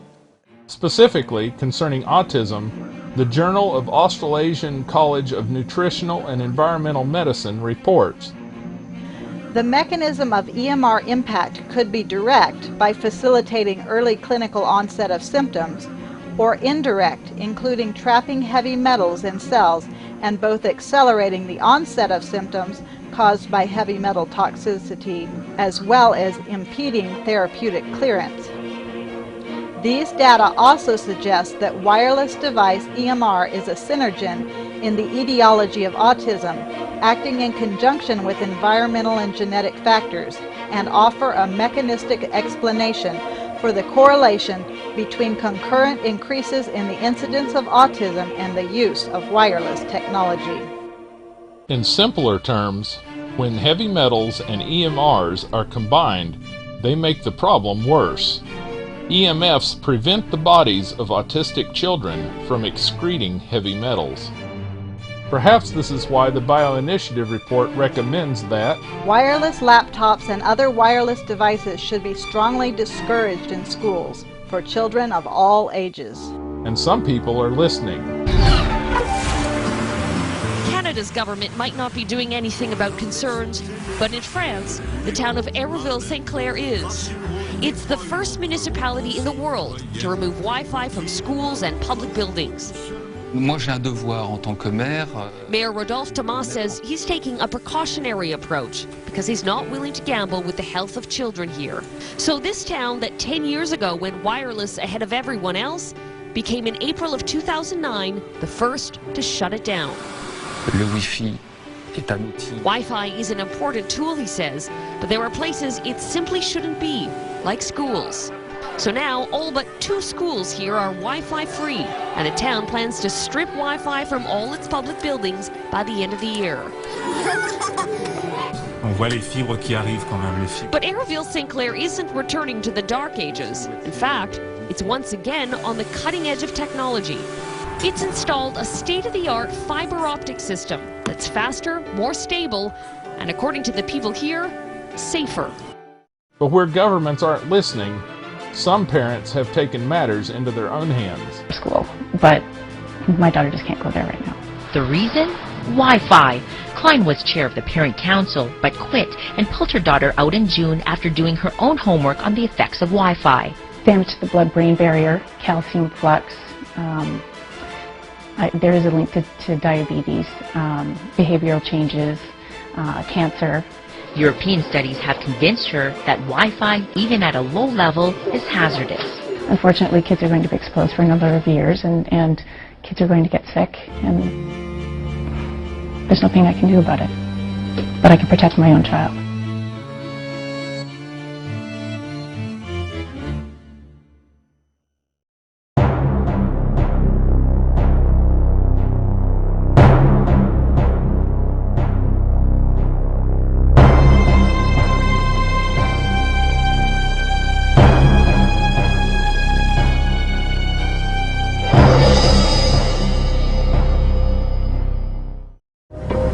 I now firmly believe that the increased radiation we're living in, from radio and TV and radars and appliances, compared to the turn of the century, is contributing to our background rates of ill health. As more and more schoolrooms are being equipped with wireless internet, concerns are rising over potential electromagnetic radiation. Some parents are fighting to stop what they claim is their children's physical suffering from the network, all the way to the Supreme Court. Their attorney, Daphne Tachover, told IBA's Ari O'Sullivan that Wi-Fi is also having a detrimental effect on the public at large, including fertility levels among young couples. Unlike what the public has been told, the effects of this technology has been proven with thousands of research papers that show that it harms every system and every organ in the body.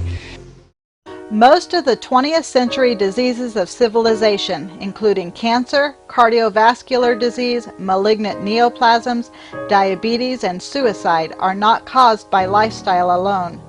These diseases are now increasing in direct proportion to our increasing exposures to high-technology electrical devices. And I just began to work with people who are electrically sensitive, and we're coming up with the most amazing results with people who are diabetic, for example. It affects their blood sugar. We've worked with people who have multiple sclerosis, and it affects their symptoms. Their symptoms become worse when they're exposed. Similarly, if we clean up their environment, their symptoms disappear. So, I think a lot of the illnesses that we're experiencing in society today, whether it's attention deficit disorder, asthma, some of the cancers, are directly linked to this form of radiation. About I would say about 80% of health problems that we see now are caused or contributed to by the exposure to man-made electromagnetic fields that have never been studied for their safety. In fact, all the studies that were done, that were correctly done, show they're not safe. So numerous are the health effects of EMFs that it would take years to test them all. But hidden in history during the Cold War, some of the invisible dangers of microwave frequencies were covertly tested on unknowing human subjects. Project Pandora. In 1953, the Russians began to bombard the U.S. Embassy in Moscow with electromagnetic radiation in the microwave spectrum, but the fact was kept secret from the embassy employees. U.S. Ambassador Stossel contracted a blood disease, bleeding eyes, nausea, and eventually lymphoma. He and other employees eventually died as a result of the microwave attacks. Dr. Henry Kissinger sent a secret memo giving hazard pay to embassy personnel in the 1970s. Before the attacks, the USSR had met with the US to try to head off an arms race in electromagnetic weapons, but were refused. In retaliation, they began microwaving the US Embassy. The Russians, between 1953 and 1976, irradiated with radio frequency the personnel of the U.S. Embassy in Moscow. It wasn't clear why they decided to do this. And it wasn't until the ambassador came down with leukemia, and then a second ambassador who replaced him later came down with leukemia, that serious attention was felt, and samples of blood were taken and sent back to the U.S., and they were found to show increased frequency of DNA abnormalities, a failure to reproduce. The radio frequency sickness syndrome, which the Russians felt was one of the bases for their health protection guidelines, which were much lower than in the West, was reproduced in the embassy staff according to the criteria that were used in the survey. So one of the mysteries of the Cold War, why did the Russians irradiate the U.S. Embassy, could be answered because they wanted to produce this interference with the ability to concentrate, the ability to sleep, the ability to think, which were aspects of the radio frequency sickness syndrome, which they defined previously under experimental conditions. What is not commonly known is the levels of the exposure inside the building. They were in the order of 2 to 28 microwatts per centimeter squared. The FCC guidelines say that 600 microwatts per centimeter squared is a safe level. Exposed embassy staff experienced significant problems: depression, irritability, headache, ocular dysfunction, fatigue, dizziness, sleep disorders, cardiovascular abnormalities, and other vascular problems, difficulty in concentrating, memory loss, ear problems, skin problems, and various other health problems. Symptom incidence increased significantly with accrued years of exposure. Another unofficial human study took place during World War II. With the introduction of radar. The people who were exposed were mostly soldiers, some people in industry that were making products that were sold to the Army and Air Force. And the evidence that was accumulated showed evidence of effects on blood count, evidence of effect on mutation and cellular reproduction, cataract in the eye, occurrence of headache and fatigue, and some increase in cancer. This occurred within a few decades of the discovery of radar, and the data were not very widely disseminated, and partly that's because people weren't concerned about what might happen in 25 years to technicians who were exposed at that time. They were fighting a war. Robert Becker, author of The Body Electric, elaborates on the Russian research on the health effects of microwave radiation, which they call microwave sickness. Its first signs are low blood pressure and slow pulse. The later and most common manifestations are chronic excitation of the sympathetic nervous system and high blood pressure. This phase also often includes headache, dizziness, eye pain, sleeplessness, irritability, anxiety, stomach pain, nervous tension, inability to concentrate, hair loss, plus an increased incidence of appendicitis, cataracts, reproductive problems, and cancer. The chronic symptoms are eventually succeeded by a crisis of adrenal exhaustion and ischemic heart disease. And so when we look deeper, what is it that has changed in the last 15, 20 years that these chronic infections have become so prevalent? And what we discovered is very simple. It's the exposure to electromagnetic fields. The only thing that parallels the exponential increase in chronic neurological illness, you know, with the low-grade depression, the insomnia, the muscle aches and pains, and the fatigue, and the strange neurological symptoms with tingling, numbness, vibration in the body, that increases exponentially. The number of children to be diagnosed autistic doubles every 5 years now. There's no more an issue, well, are we overdiagnosing it? No, it doubles every 5 years. The only thing that parallels that increase is the increased exposure to man-made electromagnetic fields, largely in the high-frequency range. There's some exceptions that have also increased, but largely it's the high-frequency range from cell phone radiation. A few other chronic problems people suffer from in the presence of EMFs include ringing in the ears, weight increase, hormonal imbalance, dizziness, numbness, tingling in the extremities, sleep disturbances, skin disorders, heart rhythm disturbances and palpitations, other cardiovascular problems, and diabetes. A declassified 1976 Department of Defense Intelligence Agency document called Biological Effects of Electromagnetic Radiation reveal how EMFs could contribute to cardiovascular problems.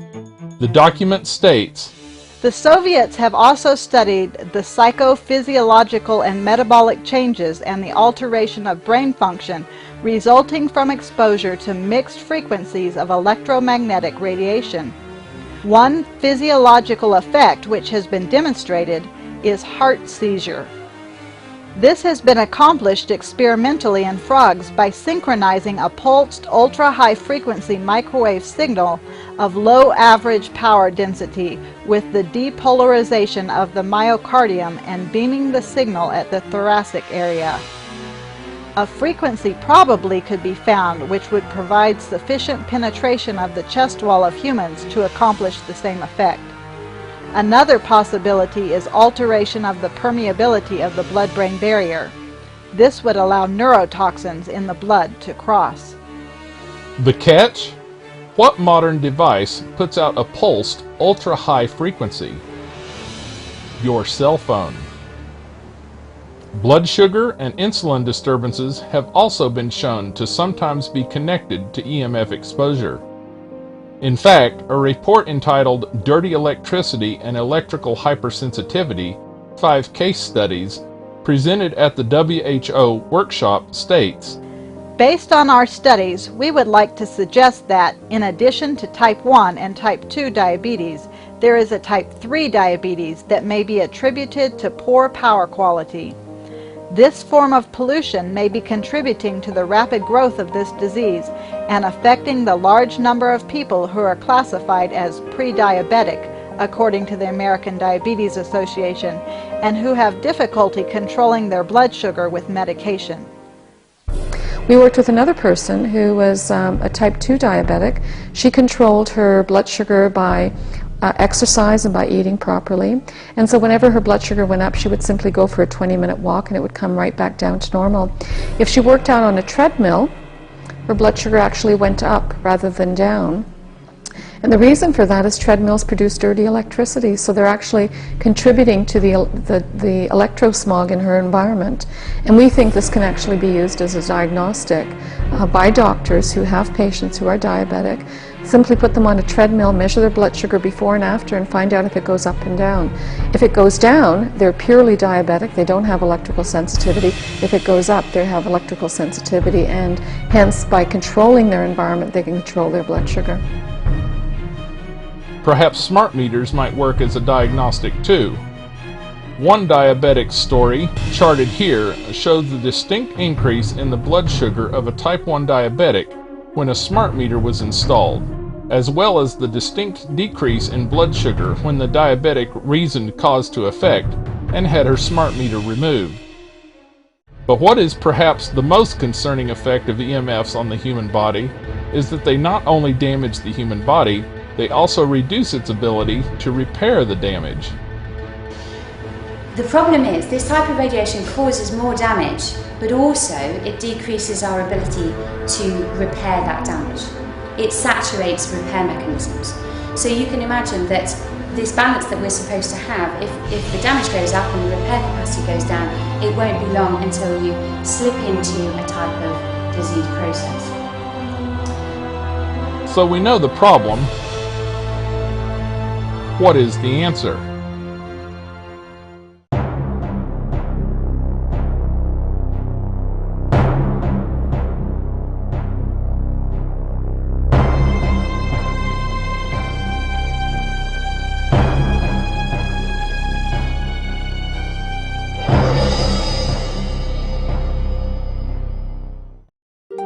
The wisest man that ever lived wrote, "A prudent man seeth the plague and hideth himself, but the foolish go on still and are punished." When we see a tidal wave of wireless technology sinking the health of society as we know it, the best thing a person can do is to pick up the bucket nearest him and start bailing. As a great writer once said, God will not work a miracle to change natural causes which you can control. Causes we can control include Plan A, Plan B, and Plan C. These are the ABCs for health in an electromagnetic world. Avoid, block, and counteract.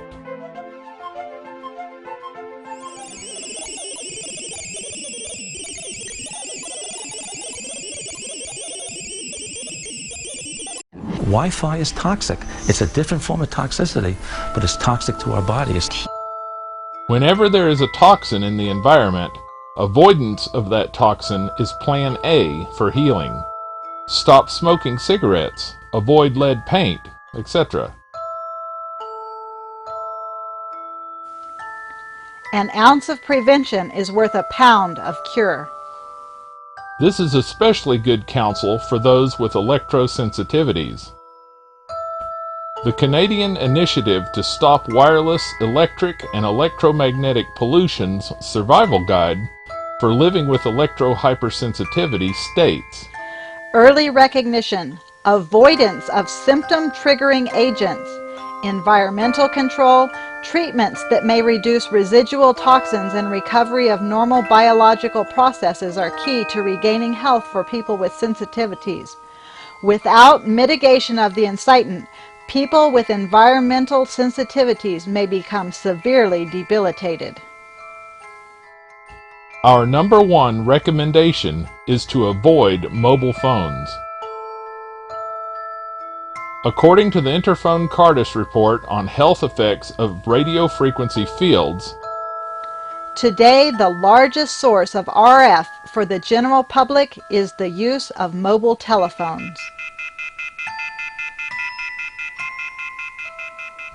this is part of the regime for regaining health that Dr. Klinghardt has every one of his patients take, no matter what their ailment is. It's devastating. So, daytime technology, no wireless inside the house, go back to broadband.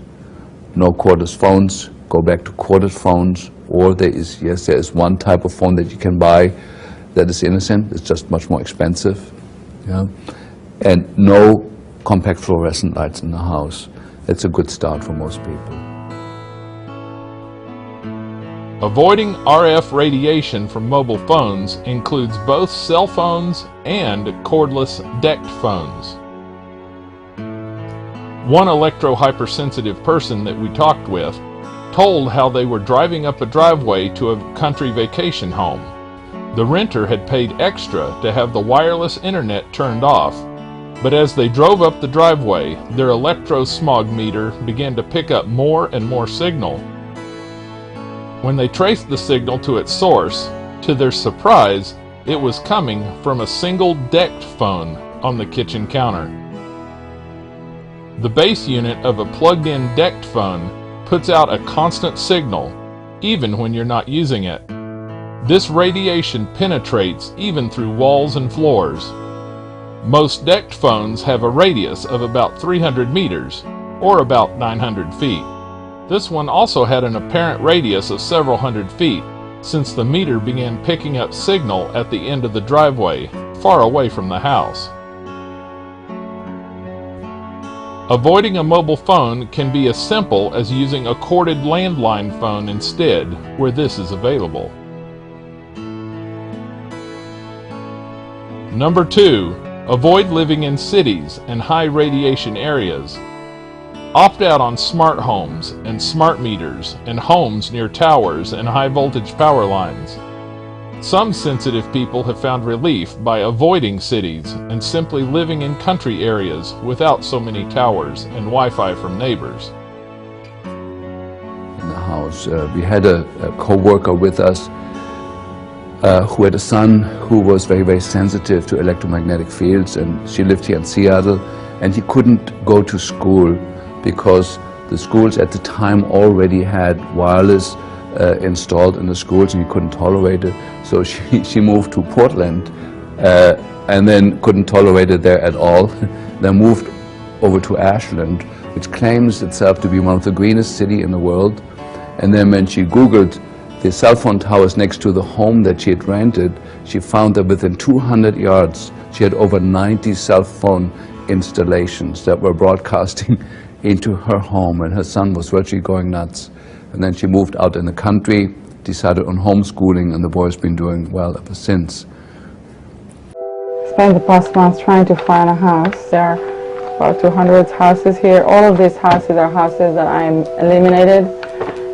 This one's for 2 close neighbors, Wi-Fi.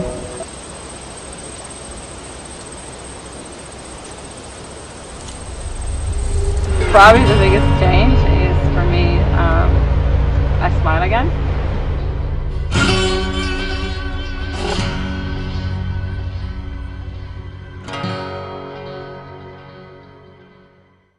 Number 3. Avoid wireless paraphernalia by simply hardwiring everything. Well, what do you propose the alternatives are? Wired internet. Very easy. Why is that happening? Well, we have been using wired internet and wired networks for the past 50 years. There's no problem with these networks. Hardwire your printer. Hardwire your internet with an Ethernet cable. Hardwire your computer mouse instead of using wireless options. So one of the primary things we can do is to move towards fiber optics, because this is a way that we can make our homes safer, our businesses, and our schools. So fiber optics are safe, they're secure, and there's absolutely, they're one of the fastest things we can use.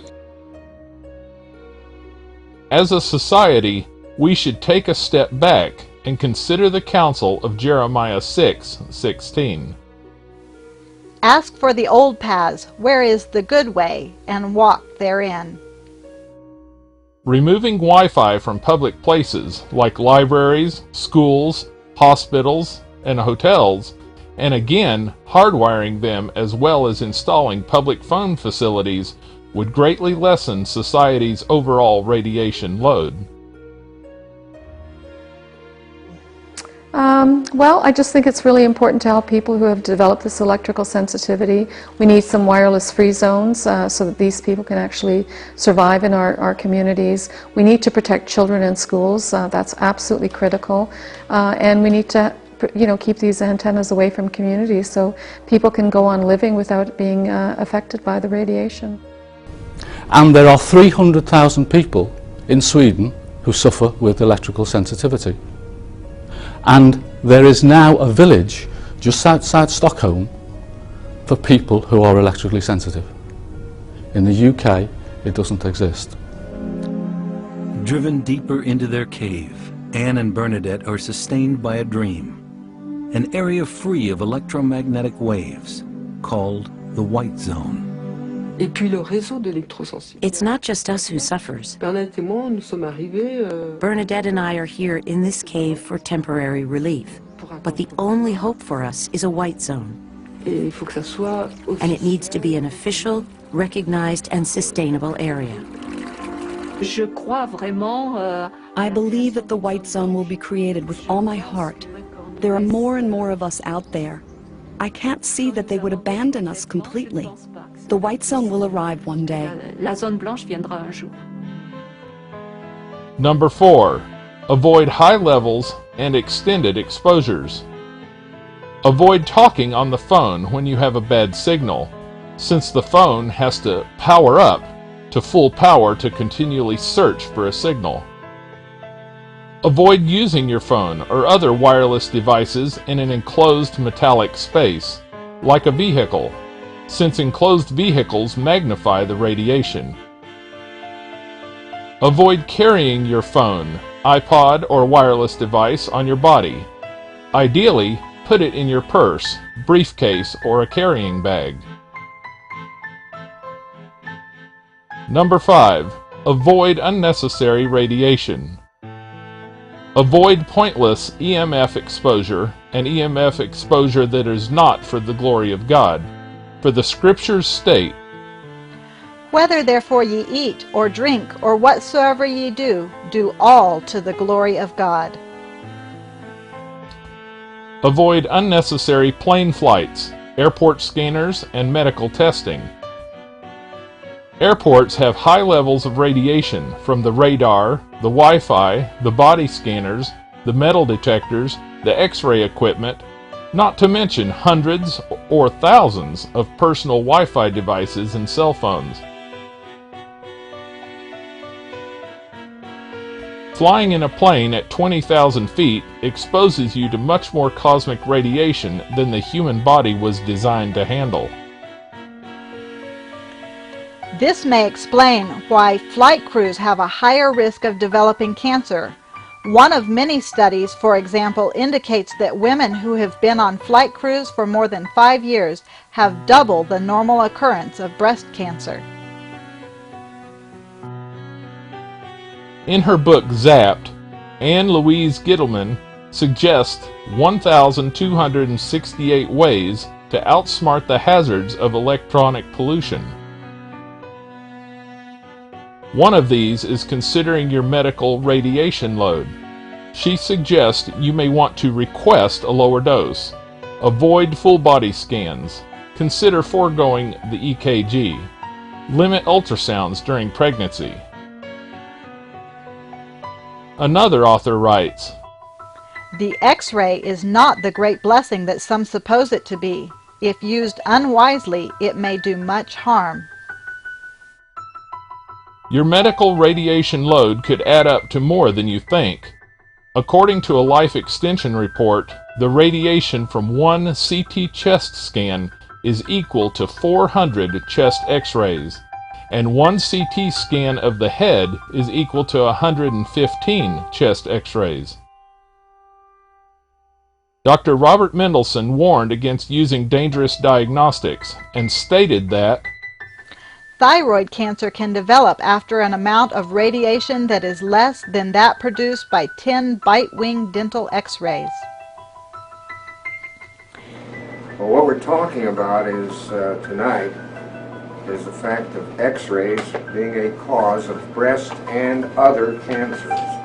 We'll come First hypothesis on the cover is that medical radiation is a highly important cause of cancer mortality in the United States. And the new evidence strongly supports the estimate that over half of all the cancer deaths in the United States, over half, would be absent in the absence of accumulated exposure to medical radiation. In a study by Dr. John Goffman, it was shown that medical X-rays are a necessary cofactor in over half the U.S. mortality rates from cancer and ischemic heart disease. Indeed, it appears to be a good idea to consider your medical radiation load when avoiding unnecessary radiation. Remember, Plan A is to avoid and minimize your use of EMF technologies, as well as eliminating as much of the cumulative radiation load as you can.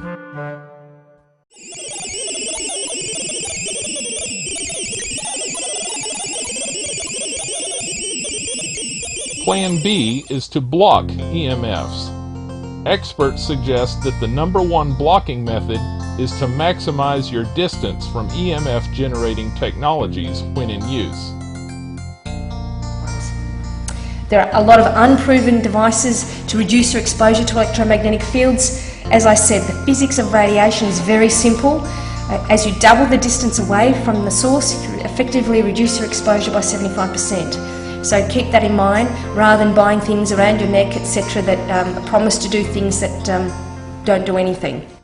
Our staff at Swift Runner Ministries began to recognize this several years ago, before we really knew anything about EMFs. A potted dwarf lemon tree grew next to our computer desk. Upon the installation of a wired modem directly beside the lemon, we observed that the side of the lemon tree directly beside the modem was withering up and dying, while the other side seemed to be doing fine. We ran our own unofficial experiment by moving the lemon tree further away and placing another piece of furniture that was about 12 inches wide between the wired modem and the lemon tree. To our amazement, the dying side of the tree perked up and grew new leaves. It prospers still today in the same location, but safely protected from EMFs.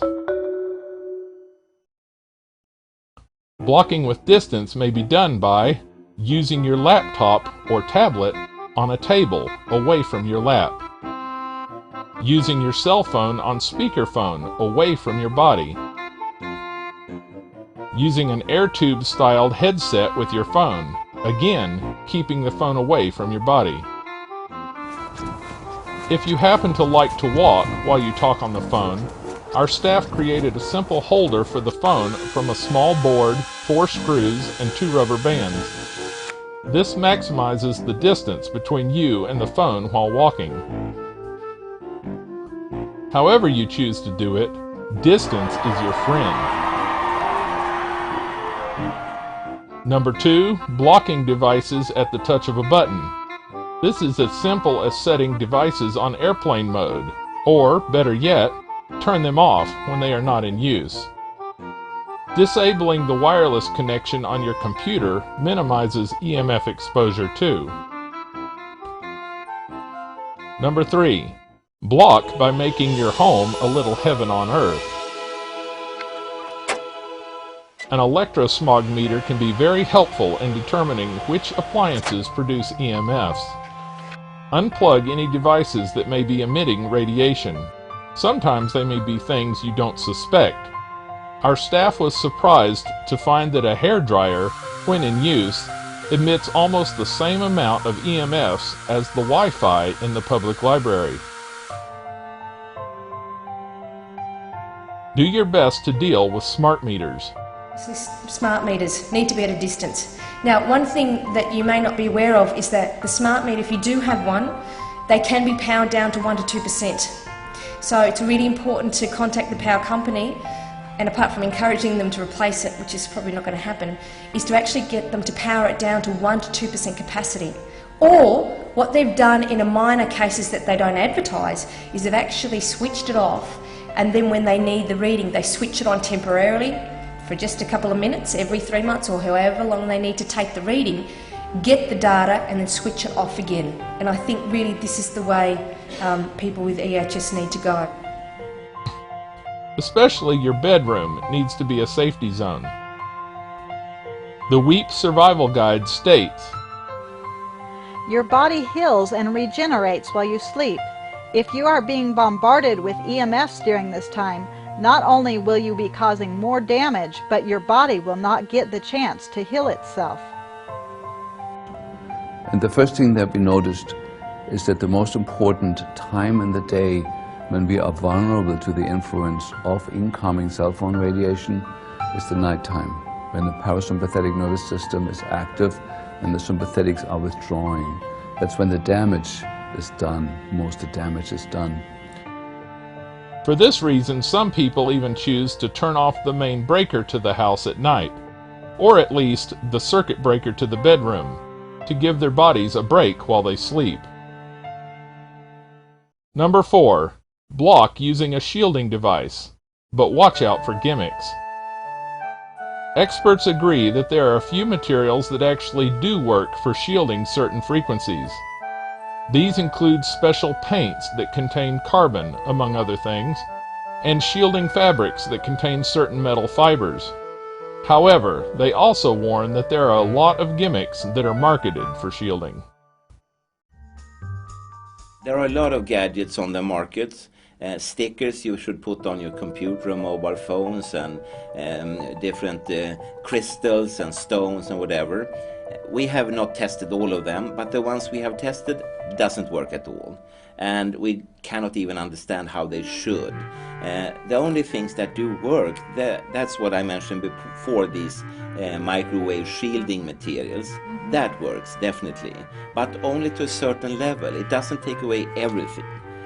So the question is again, the remnants, are they equally poisonous as the rest? And that we don't know yet. So what I understand from what you say, that I'm going to tell some of my friends who are using these patches that claim to reduce the radiation on the mobiles, to throw it away along with the telephone itself. We have tried a lot of these stickers and patches and so on. No one works apart from one. And it's not a patch or a stick or anything like that. It's a pouch made of the same material as this woman has around her head, a microwave shielding cloth. And that's basic schoolbook physics. That works. So that you can buy. I think the producer is called Microwaves or something like that. But as you say, the only way to avoid is to throw it away and live somewhere else, out on an island or down in a pit of a mine or something. Shielding your house is really a last resort, but in some cases it may be necessary. Brian Stein has found it helpful. Brian, like many sufferers of electrosensitivity, has been forced to make radical changes to his home. These two rooms have been completely shielded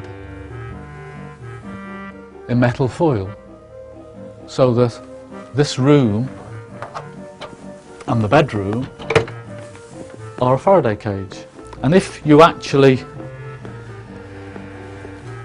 check the electromagnetic fields, or indeed the microwaves, and this machine is simply converting microwaves to noise, you find that the mast that is about half a mile away over there, which causes me a problem, by shielding the room and putting metallized glass, means that I can eliminate most of the electromagnetic fields.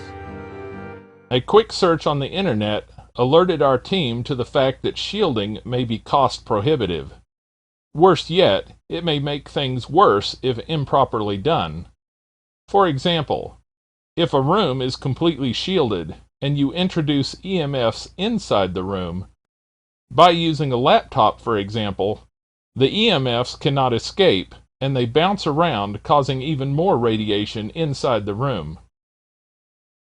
Shielding. I have a lot of problems with shielding companies, I have to be honest. A lot of them are putting shielding up and not educating people that if they do a lot of shielding in their home and they introduce things like mobile phones and wireless devices, that it will create more of a problem because it'll be reflecting it back in. Our staff tested several different inexpensive materials to see if they shielded from EMF. Driving through the city with a meter, our staff noticed that underpasses, as well as areas with thick block walls, seem to provide some protection from EMF exposure. Another experiment, seen here, involved wrapping our cell phone up in aluminum foil after making sure it was switched on. Using another phone, we then called the aluminum packaged phone. It did not ring, indicating the signal was blocked.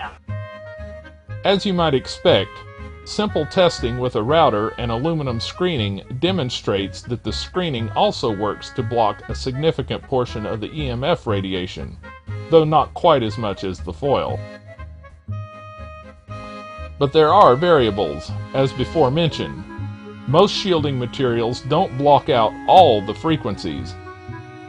You can see quickly why the purchase of an EMF meter would really be the most sensible step.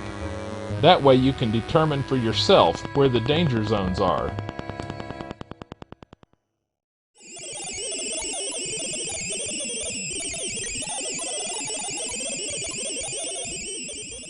Plan C is to counteract EMFs by maximizing nutrition and natural remedies.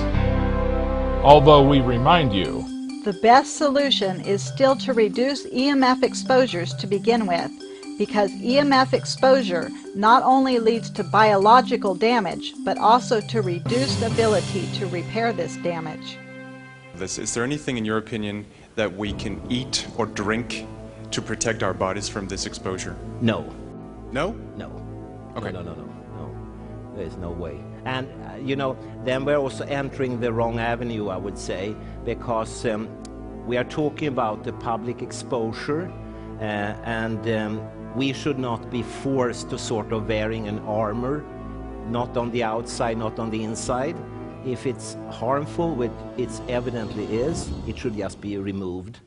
In the realm of EMF health, we have found an ounce of prevention to be worth far more than a pound of cure. To date, our investigators have not met or heard of anyone who has actually reversed their electrosensitivity problem without primarily eliminating the cause. But there are a few things that people have found helpful in managing symptoms.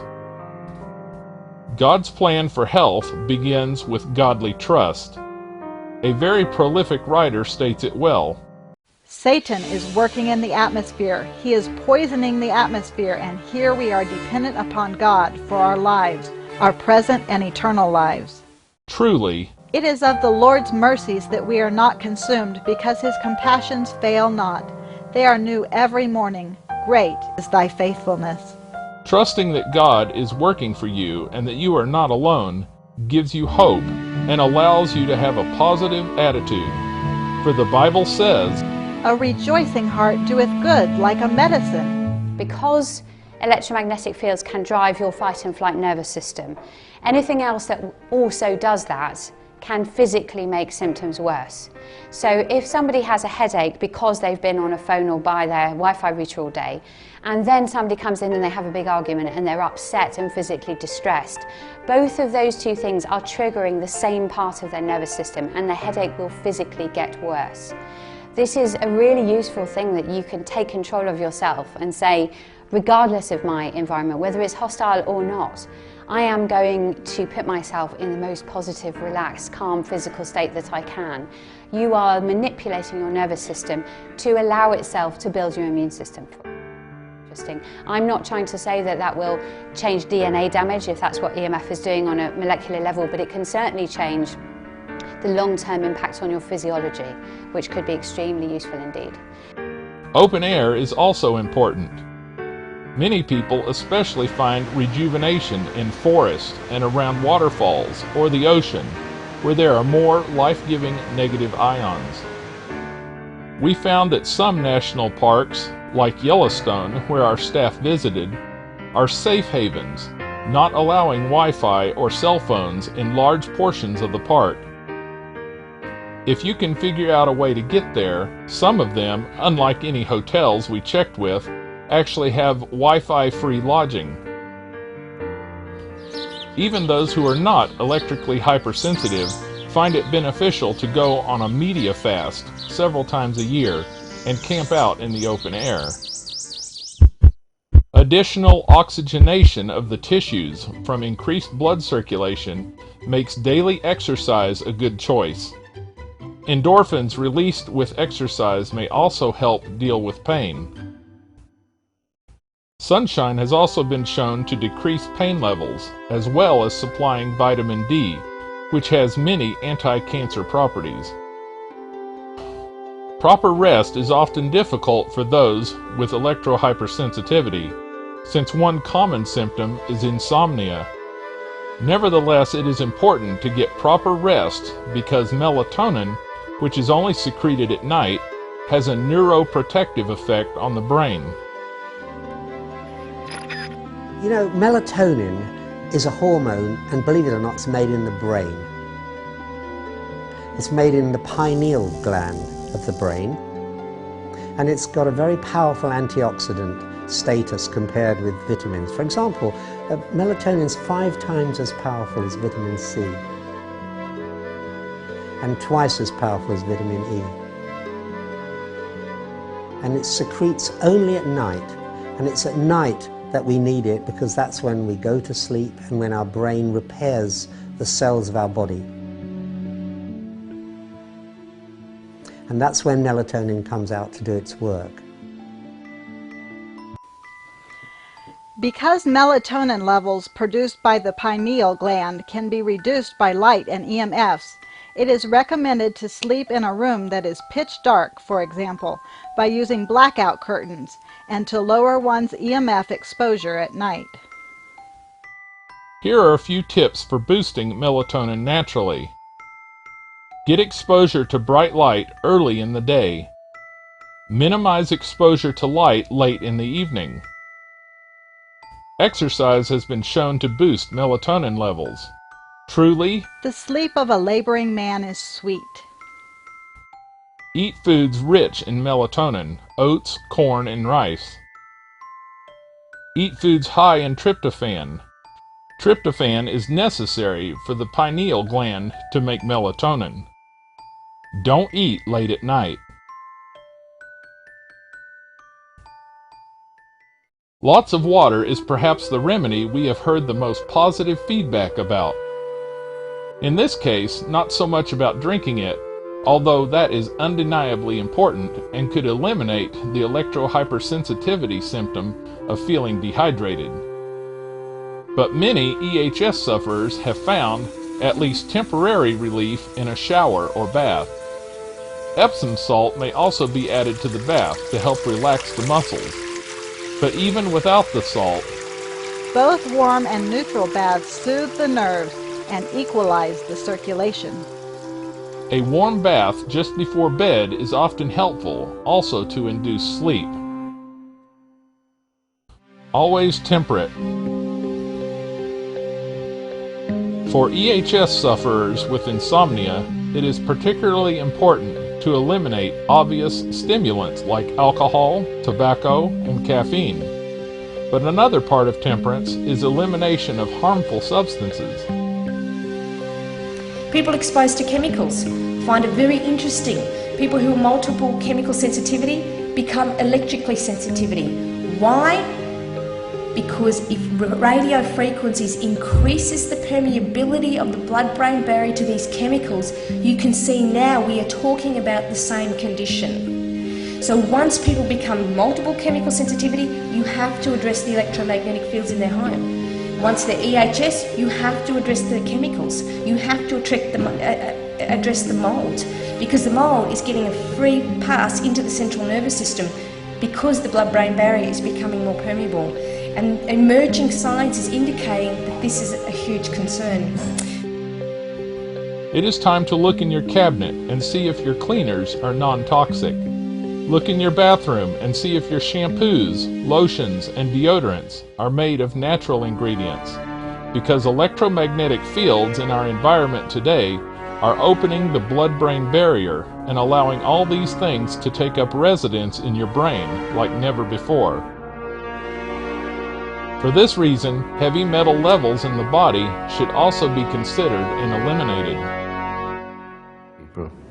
And so the primary strategy for us has been for the last 20 years to move people out of that, to detox them for heavy metals, to reduce the amount of mercury, lead, nickel, cadmium that's in the bone marrow and in the fascial membranes and in the connective tissue, to remove as much of that as possible. And that has been very, very successful as a strategy. So it's a three-step protocol: detox the metals, to reduce the antenna function, to increase the insulation, which is a two-step process by treating chronic infections, and then by repairing the myelin. One of the best methods Swift Runner Ministries has tested for removing these heavy metals is what Dr. David Williams calls Poor man's chelation therapy. Its primary ingredients are cilantro at the same time as clay, or we might add activated charcoal. Nutrition must not be forgotten in the quest for health. It is the foundation of that which keeps people in good health. Our bodies are built up from the food we eat.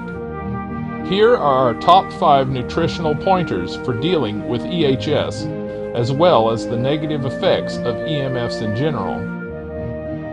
Number 1, eat a plant-based diet. A 2008 study published in the Journal of Biochemical and Molecular Toxicology found caffeic acid to protect against gamma radiation-induced cellular changes. Caffeic acid is found in all plants. Number 2, eat more leafy greens.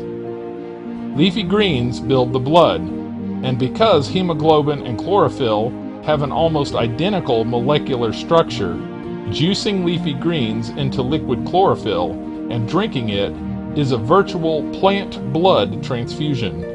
It may help EHS sufferers who suffer from nosebleeds or internal bleeding by increasing the blood clotting factor as well as helping to eliminate anemia. Healthy blood can carry more oxygen and thus help to build the rest of the body. Number 3, eat foods high in omega-3s like flaxseed, chia seeds, and walnuts. Since the protective sheath of neurons is 70% fat, omega-3s may help to rebuild the myelin sheath of the brain. Number 4, think ACE for antioxidants. High intakes of these vitamins were found to help protect airline pilots from radiation-induced chromosomal damage. Foods containing the vitamins A, C, and E all help to reverse oxidative stress, hence the name antioxidant. Here's how it works. EMFs have been shown to create free radicals.